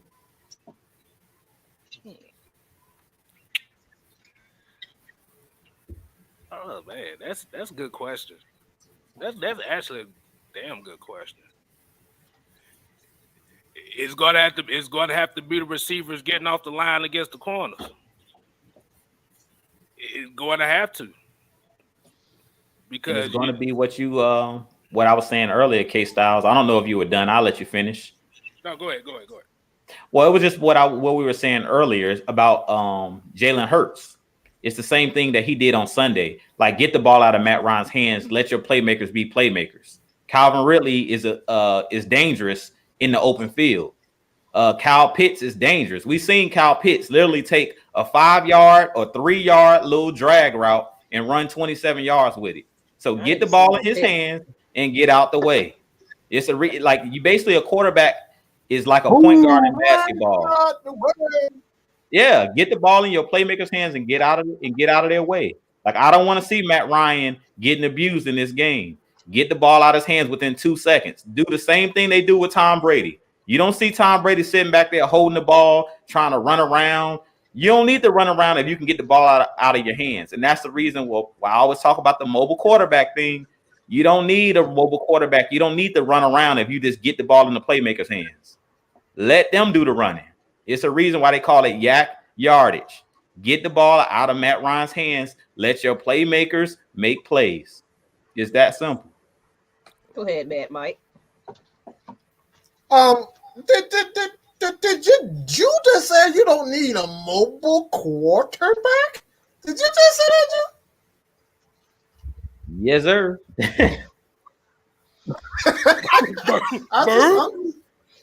What? Clutch my wow. Oh Lord, hold on. Let me spin the bees right quick. He said we don't need a mobile quarterback. Oh my God. Oh, you about to get so much hate mail. We about to get so much hate mail for this. Ooh. Hey, I was gonna ask, hey, Mike, I was gonna ask you a question too. I want you to answer this question. This for you, Mike. What happened yesterday when I asked that same exact question? Quiet. A pause. Well, it was quiet. Where the name at? He was talking. You don't see a year, don't you? The name. I forget the name. No, Zay Green. You don't see it? Did you see a name? Did you Zay see a Green? year? Oh yeah. Oh, that was him. Oh, I didn't see the name. I didn't know it was him. Okay. Now he was the one that asked you that question. That was the question I asked him. What did you say yesterday? Oh, you quick to say that he's you quick to say no. He didn't give a year. You said he's quick to say he sucks. But when you ask them when did you want to get rid of him, they slow to answer that one. That because it took them about 15 minutes to answer one question. Y'all typing up a dang on storm right now, but they can't answer. Hey, remember when people type in Matt Ryan sucks, they'll type it in 7-8 times in the chat. 8 times in a row. They'll type it 8 times in a row. When you ask that question, they slow us to respond. But let's get to this question though. Yeah, that question is kind of hinting on what because Jude brought up Kyle Pitts. So, do y'all think Arthur Smith will take more deep shots downfield with Pitts Sunday? It's kind of going in the line what we talked about with Matt Ryan and all that. I don't really care. And again, like I keep saying this, and we got to understand this, because as soon as we understand this, we'll start with our expectations. This is a new regime. He's going to call plays that he wants. We're going to have players on this team that he wants.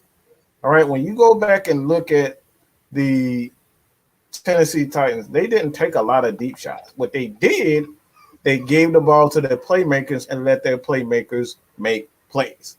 A.J. Brown, when we played the Tennessee, he took a crossing route and he took that mug 80-something, 70-something yards. That wasn't a deep shot. Just get the balls in your playmaker's hand. I believe that was Jude said that, and just let them do what they do. Julio Jones didn't when we played Green Bay and when we played the Panthers. That man put up 300, and a lot of those were just crossing routes and in routes. That's it. Them big routes. So those are not big plays. All you're doing is putting the ball in the playmaker's hand and letting them make plays. It's just like Trae Young. Trae Young, he'll shoot a three, he'll shoot a deep three every once in a while, but for the most part, he's gonna break your ankles. He's gonna pass the ball to this guy, pass that ball to that guy. So like that's what you need. Put the ball in the playmaker's hand and watch them work. Hit the $2 super chat because I'm trying to figure out what the hell he's saying. You know what? And I seen him on, I think it's the same person that was on the UK guys live, because I remember that soup sandwich and they was like, what does that mean? But they was like, is that American you thing? done had some soup sandwiches. You don't have some spoiled soup sandwiches or whatever it was. I want to say that's the same person, because I was on that UK live stream when they post game. So I appreciate the $2 super chat. I'm sitting here trying to figure out a soup sandwich. Like, wait, look, if I'm not mistaken, I think that means that the Falcons are soft. That's something my dad says. He got to be from my dad's generation, because my dad be saying that soup sandwich. Wow. Okay. $2. Oh, okay, because growing up, I didn't get stuff like soup sandwiches. Yeah, I ain't get soup sandwiches. That's supposed to be. They were straight blunt. They were straight blunt. My family. That's a Midwest thing. Well, I don't get that. That got to be a Midwest thing. Yeah. They were straight blunt. My family like, oh, you garbage. Sit your garbage ass down. That's what I got.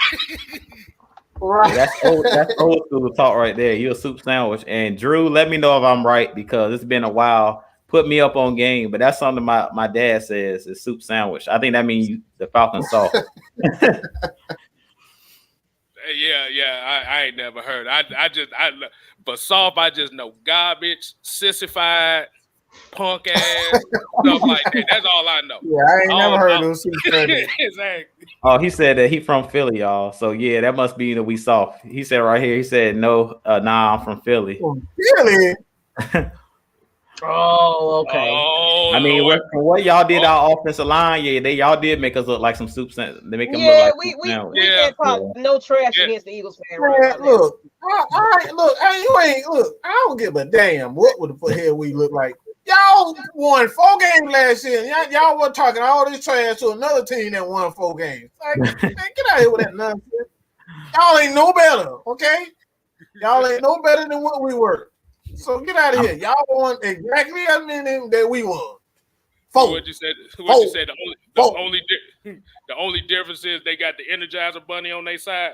Right. That's it. Throwing batteries at folks and shit. Yeah. Mighty confident about them 4 wins. Man, get out of here with that, man. Talking hella crap to another 4-win team. Boy. That makes a lot of sense to me. Only thing we gotta keep saying, man, is don't count your eggs too soon. That's all I say that now.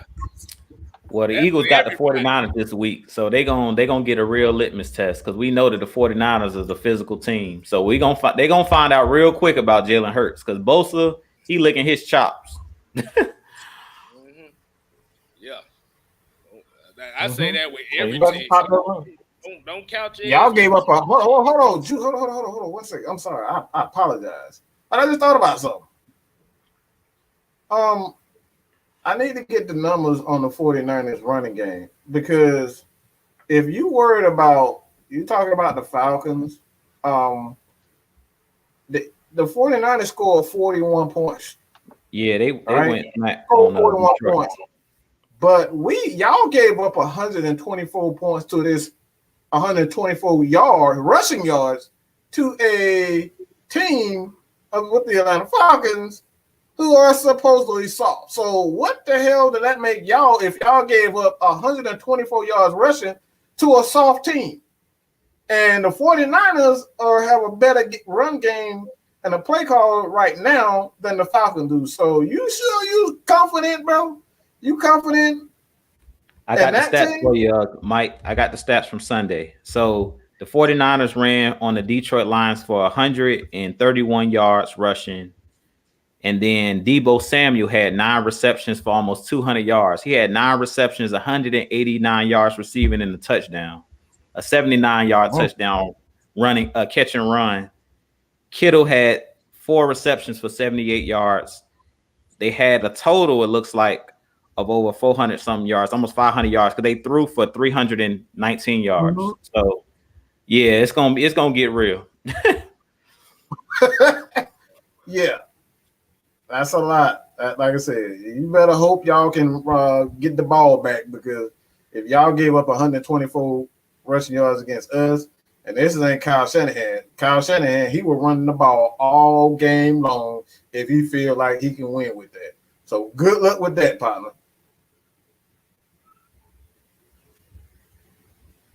All right. So what we like many questions going on here. We're gonna go ahead and close it out. Yeah, let's close it out. But I guess Drew calling you nephew now. Nephew. He gonna call you nephew. He said the Eagles are built differently than nephew. Hey, you don't get out of here with that clown shit. I don't want to hear that bullshit. The Eagles. Y'all done got a superhero. Y'all done got a superhero. Y'all got a superhero a superhero Super Bowl, all right? And I call it superhero because that's all Nick Foles was. He was just a superhero at the right time at the right time. All right, that's all he was. Nothing but a fake superhero. I'm about to say you don't need to be bringing up Nick Foles and Eagle fans. Nick Foles, not even Carson Wentz.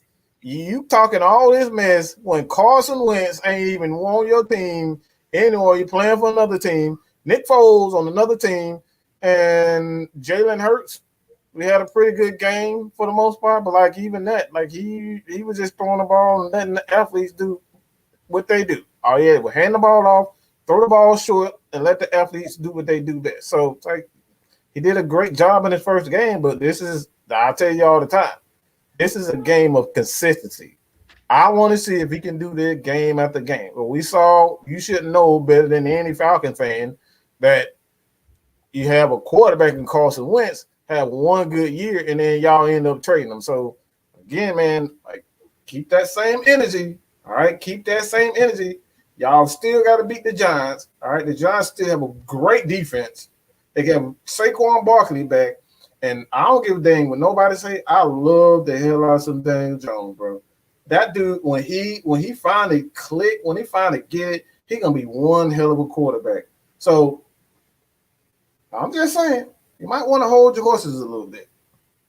I'm about to say, if Nick Foles is better than Matt Ryan, why did Nick Foles get traded a year after he won Super Bowl MVP? Well, not the year after, 2 years after he won the Super Bowl MVP.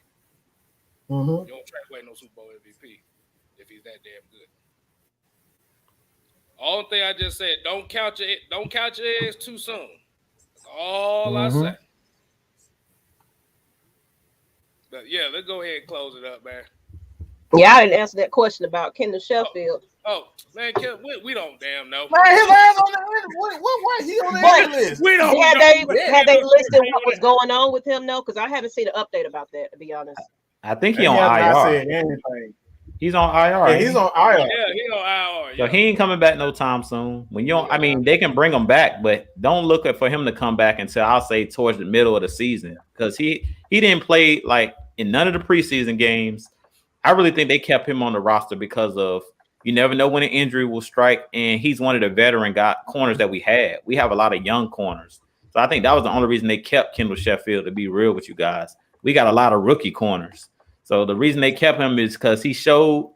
We know that Kendall Sheffield got speed, and we just really don't know under this regime how he'll look in their system. So I think the Dean Pease was like, let's just keep him on board because he has some traits that Dean Pease likes.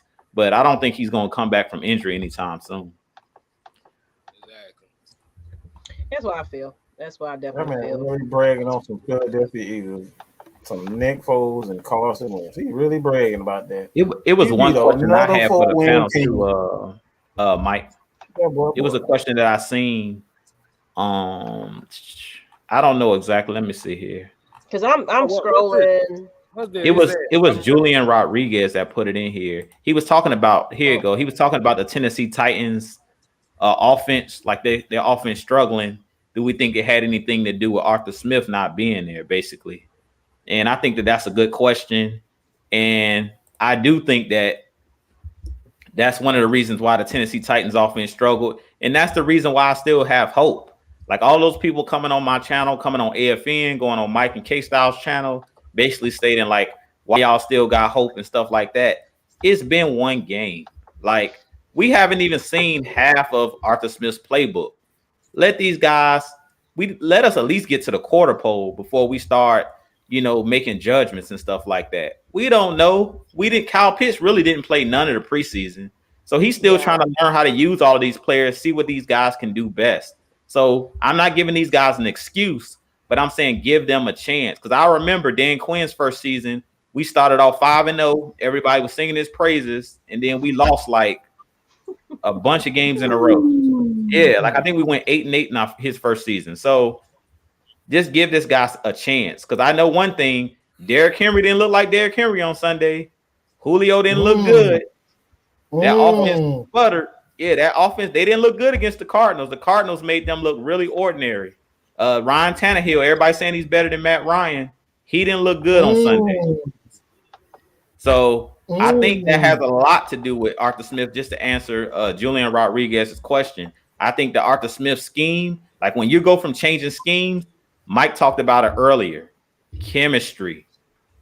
Having that chemistry matters. Like Julio Jones wanted out of Atlanta, but one thing that him and Matt Ryan have, weak arm, noodle arm or not, they got chemistry. Matt Ryan got chemistry with Julio. Matt Ryan can throw the ball to a spot with his eyes closed and know where Julio's going. That's not something that he got with Ryan Tannehill. Yeah, Julio Jones getting chewed out right now about. Exactly. Ooh, you said Julio followed his friends and getting his ass chewed out. He ain't liking that now. He go, he don't like the hard play, the hard style of what he thought Arthur Smith brought. He didn't do his homework on Mike Vrabel. He didn't do his homework. The Falcons did.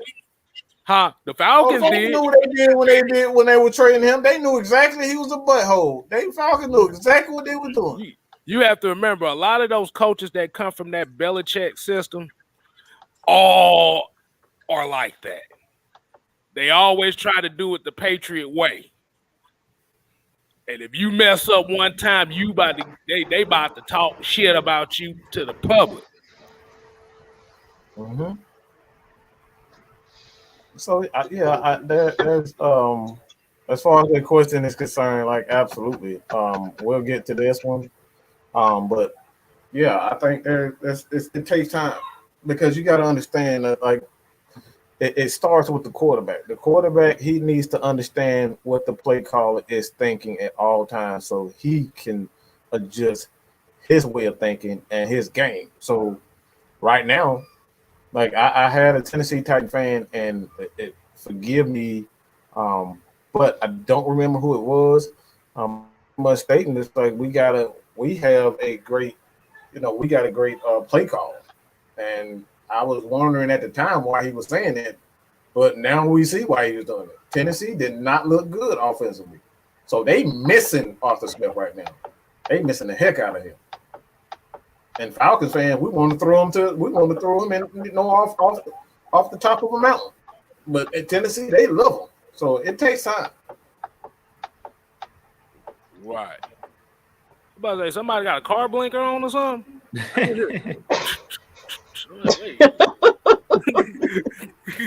about to say, I know we sitting down, but damn, I know we ain't sitting down and driving too.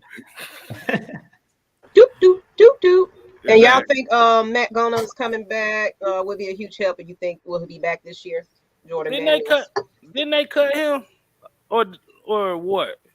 I thought they released him on that injury thing. Who, Matt Gono? I don't think so. I think he's on IR. He's on IR. Yeah, IR. Okay. Yeah, but I don't think he's coming back no time soon either because he had surgery. Yeah. So it's gonna be about 8 weeks before you. Yeah, we ain't gonna see him to the tail end of the season. I mean, good news is it's a longer season, but he won't be back until like later. Like you said, probably like week 8 or 10. Because even once you come back, you still got to rehab and do all of that extra stuff. You know what I'm saying? So, I mean, to me, I'm chalking it up that he's not coming back this season. If you smart, because you don't want him to come back and get hurt unless we're making some type of deep playoff push. And then at that point, you didn't develop that chemistry with the 5 guys you have. Why throw Gono back in there? I mean, you can put him in maybe as a backup or a reserve, but I'm not going to upset the apple cart and throw him back on the start, like in the starting lineup or something like that, if we playing well at that point.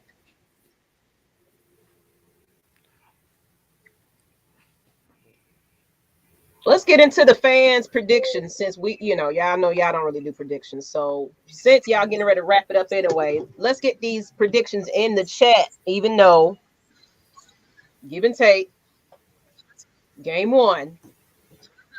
Let's consider that we make some adjustments.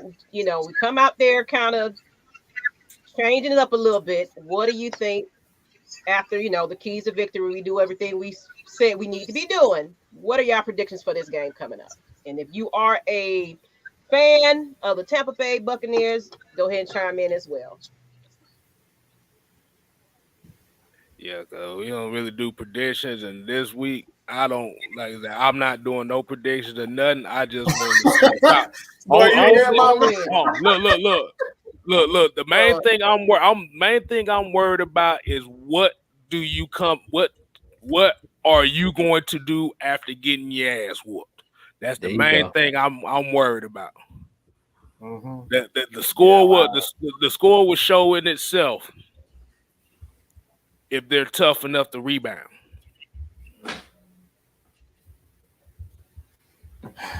I'm tired of looking dumb, so I ain't participating.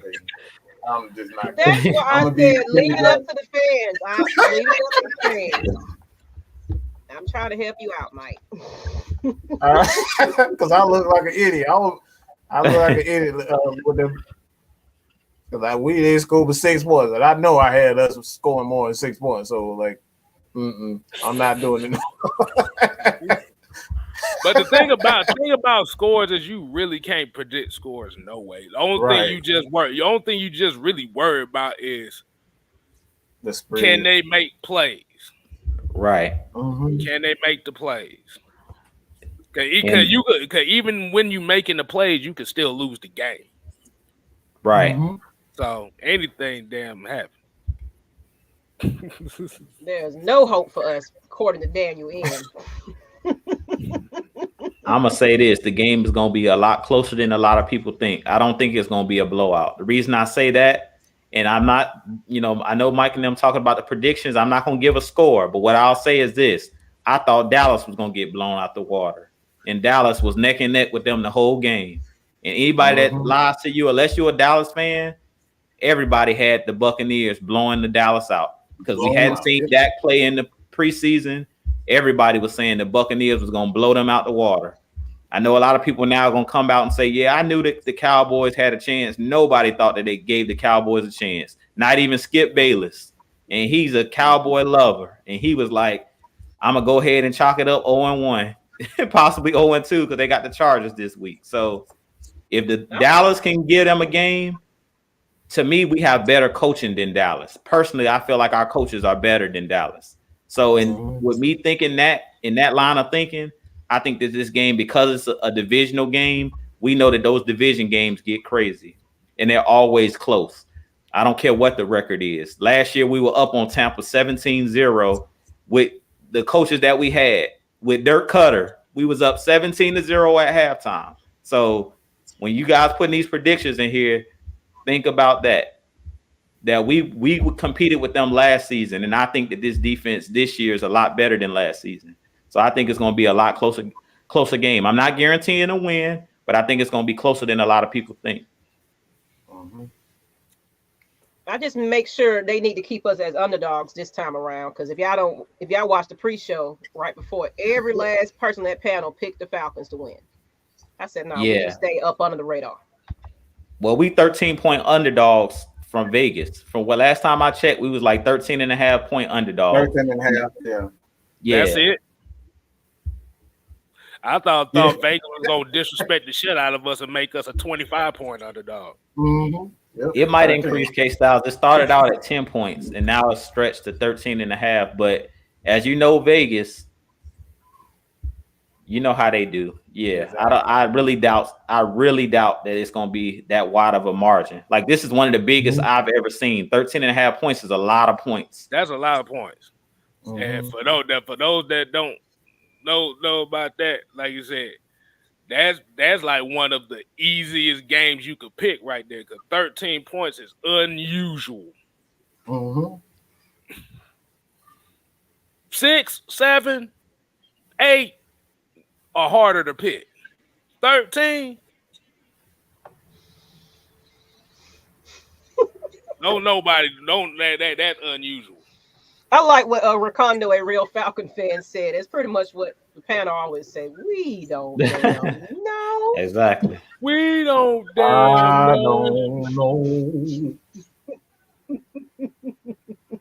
I don't know.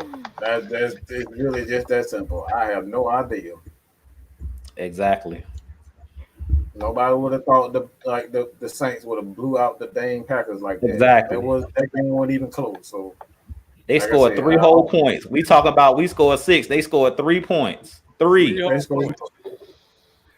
And you know the messed up part about that is now they got rumors talking about that Aaron Rodgers may have threw the game on purpose. Yeah, that's what I've been saying. Everybody's saying that he's upset. He's trying to get them. Well, I'm telling you, if it came out true that he tried to throw the game. No.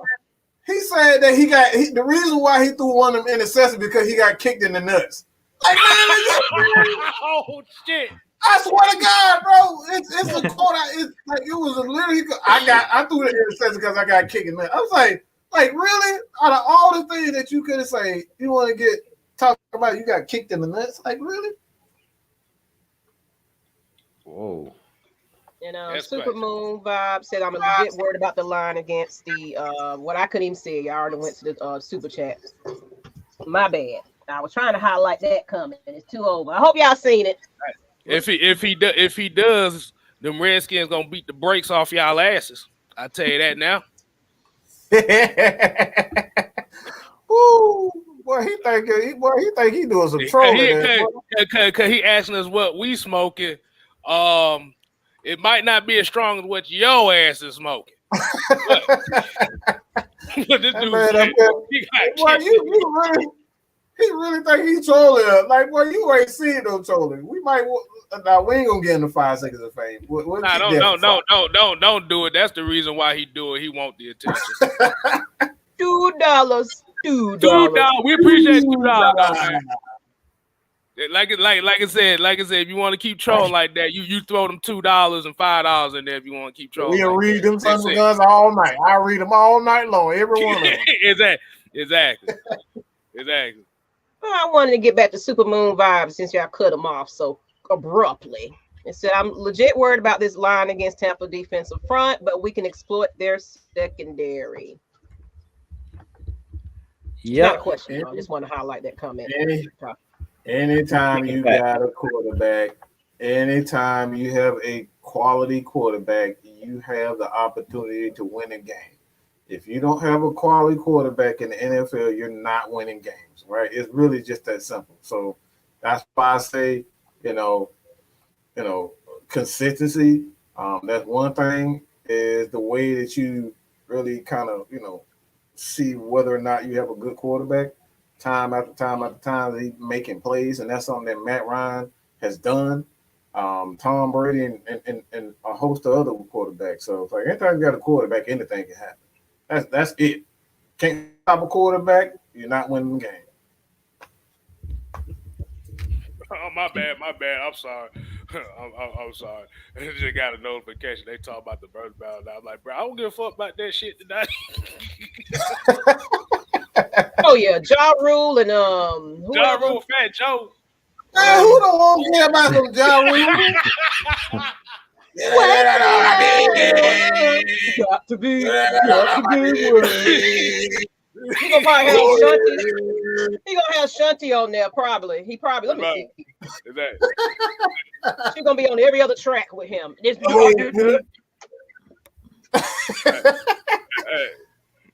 Nah, bro. Shoot. I was just about to say, this is exactly what I was just about to say. The Cowboys, that's what I was just stating earlier. The Cowboys gave us the blueprint. They gave the lead the blueprint on how you beat the Buccaneers. Get the ball out of the quarterback's hands quick, put it in your playmaker's hands, avoid that pass rush. Don't hold on to the football. That's what Dak Prescott did in that game. Keep them off balance. So a lot of people were saying, like in that Dallas game, why they didn't run the football more. That's what the Buccaneers was expecting them to do. They were expecting them to feed Zeke, and they just went all out passing, which was smart. And that's the reason they were able to keep the game close. And we have the weapons to do the exact same thing. So they gave us the blueprint.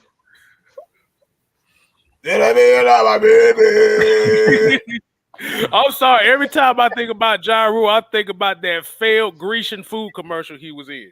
That shit was funny. I know what you're talking about. Oh God, I know what you're talking about. He's the only artist I know that got out of jail and nobody called him up. Hey man, get on our track. No. Nah, stay your ass out there. You ain't built. Like Ja Rule coming out, I think he had looked like he was eating good and exercise. I was like, what he finna do? Nothing. Hey, that's OG Loke right there. OG Loke, baby. Oh man. Hey, he bought a bird. That boy ripped. Tupac whole style. Oh, Mad Mike. Before we get to the ending, you got that link up for where you just had your interview at, so you can go ahead and let everybody know. Yes. Absolutely. You guys check that out, man. It's a fairly new channel for the most part, so kind of go get those guys some love. I know we probably have a lot of Bucs fans in the chat. No, the hell I don't.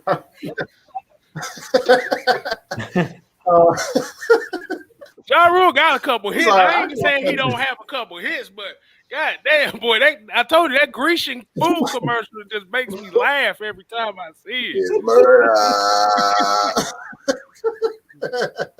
That boy mispronouncing food. That's all I remember.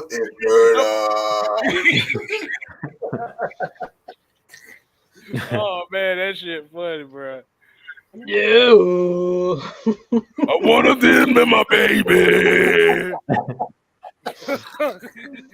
Oh man, we gonna have. We need to bring him on over to be the Falcons hype man.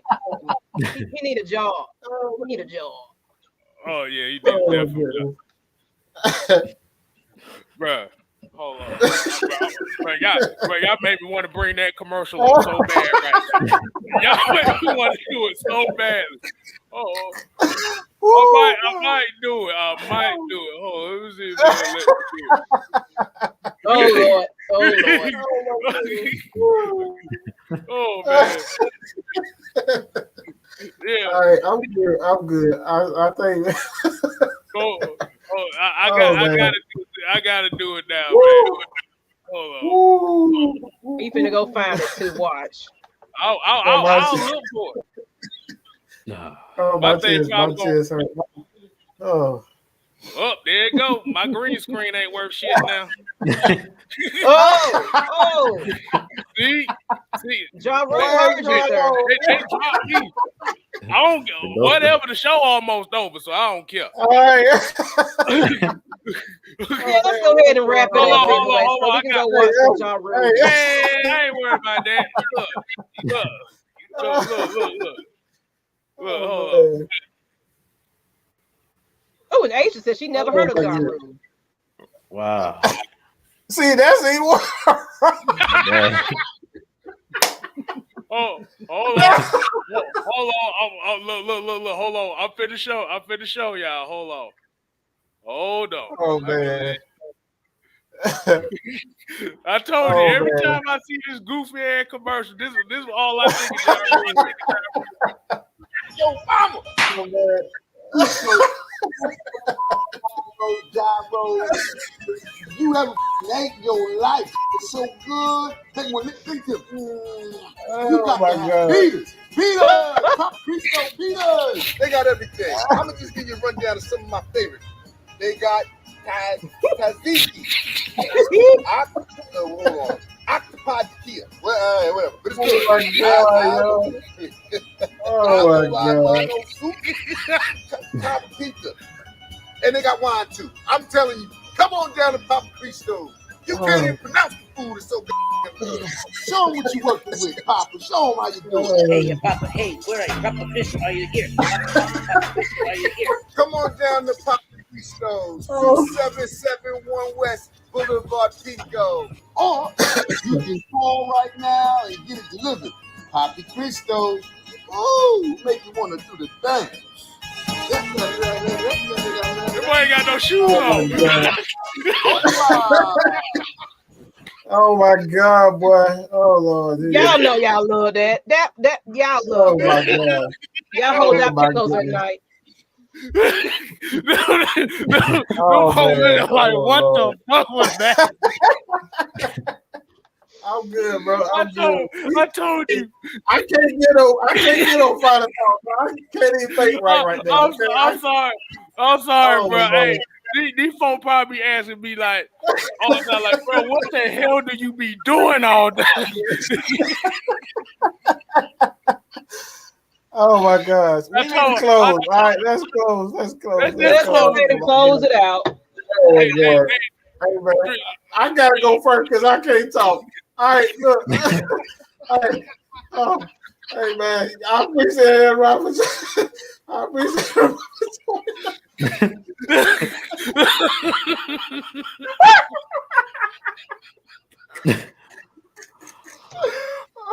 Woo!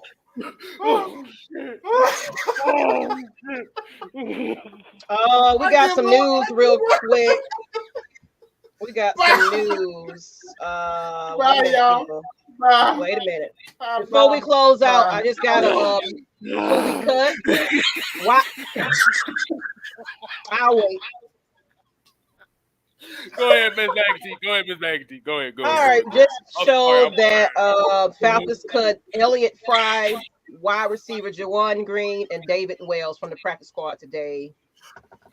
Let me see what else we got. Anything updates? Because I was like, we ain't got nothing, no news today. Nah, no, the only news was that goddamn video we just saw. KStylzz, I hate you, bro. I can't stand your ass, man.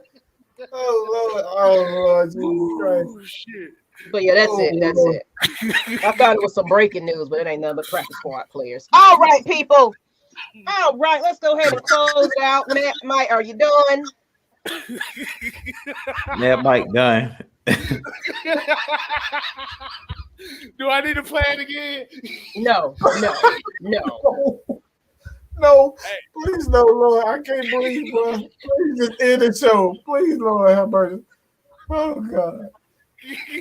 Did you want to go ahead go Jew talk? All right. Look, y'all don't make me laugh because y'all weak right now. But we want to thank all of you guys for tuning in tonight. We're looking forward to this game on Sunday.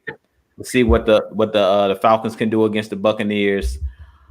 Like I said, I just want to see improvement. I don't really care. I do want to see a win, but as long as our Falcons put up a good fight, as long as they actually show improvement from week 1 to week 2, like I said, we know that this is a new regime.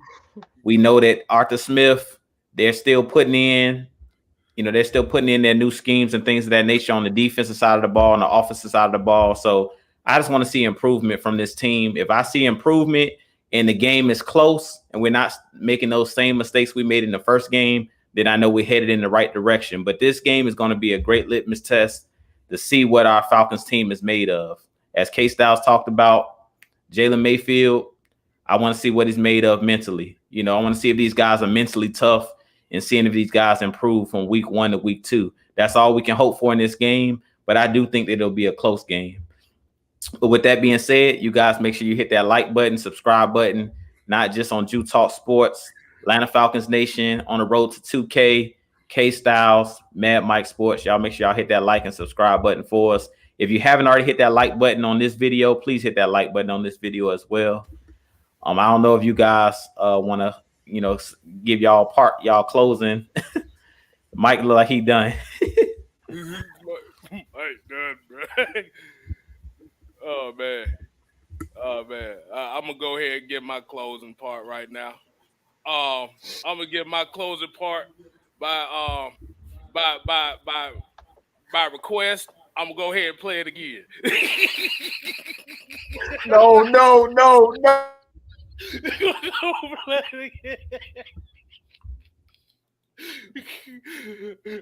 Bruh, I'm sorry. I'm sorry. This is the last time. Got the best mother gyros. You ever hate your life so good. Take one lick, think this. You got to have Peters, Pop Cristo, Peters. They got everything. I'm gonna just give you a rundown of some of my favorites. They got Aziki. Hold on. Octopi Kia. Well, whatever, but it's good. Apple Mano soup, Copper Pizza, and they got wine too. I'm telling you, come on down to Papa Cristo. You can't even pronounce the food. It's so damn good. Show them what you working with, Papa. Show them how you do it. Hey, Papa. Hey, where are you? Papa Cristo, are you here? Papa Cristo, are you here? Come on down to Papa Cristo's, 2771 West Boulevard, Pico. Or you can call right now and get it delivered. Papa Cristo's. Ooh, make you want to do the thing.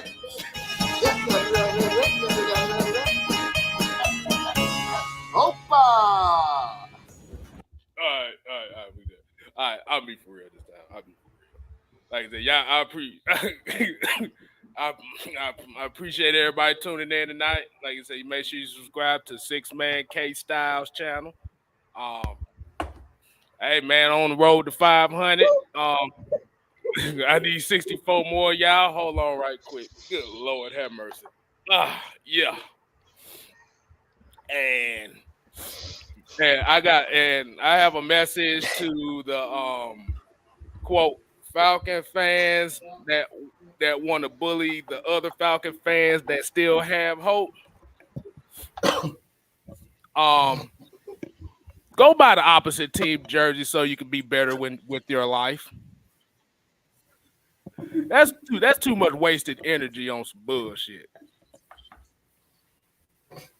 And Opa. Hey, that's all I got. You ready, Matt, Mike?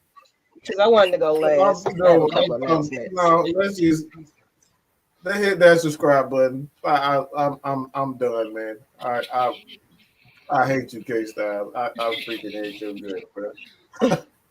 Oh, Lord. I forgot all about I'll that. go ahead and finish. I'm gonna let y'all get y'all laughs out, but I wanted to announce that we are really, because it's like I've been putting posts out there and everything, but we are looking for, especially towards mid-season, we are definitely looking for our opposite, our divisional rivals to join us for NFC South Showdown. It's gonna be, creators, fans, whatever, whoever want to be a part of this.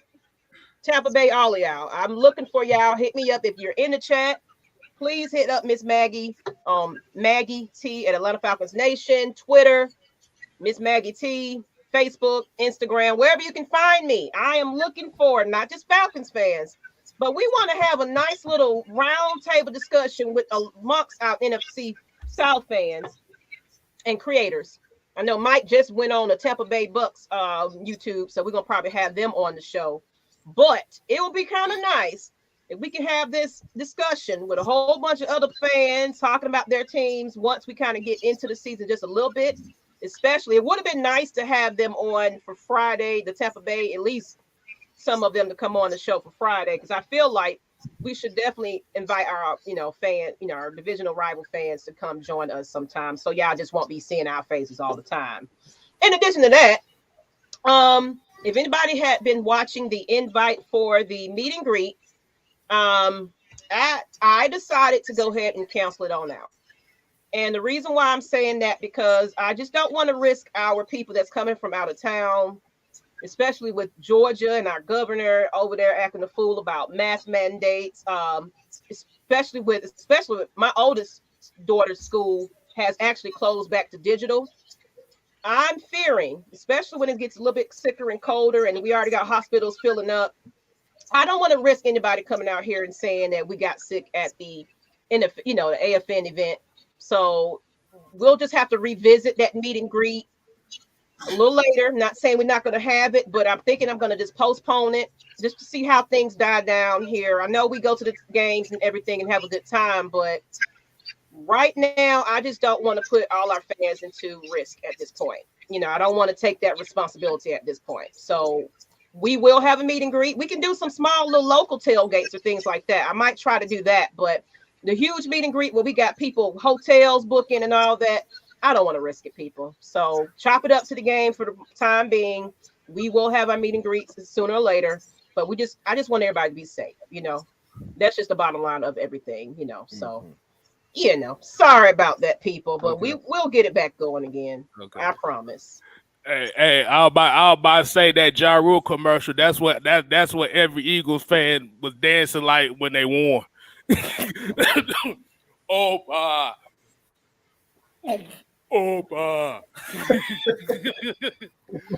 what we say? We don't need that. Yeah, exactly. That and I'm about to say Drew practicing that in the mirror right now. So about to say, here at AFN, we ain't here to play. We here to stay. You ain't got to go home. Come on, Mike. Get the hell out of here. Mike, you playing. Bye. Deuces. Damn it, deuces.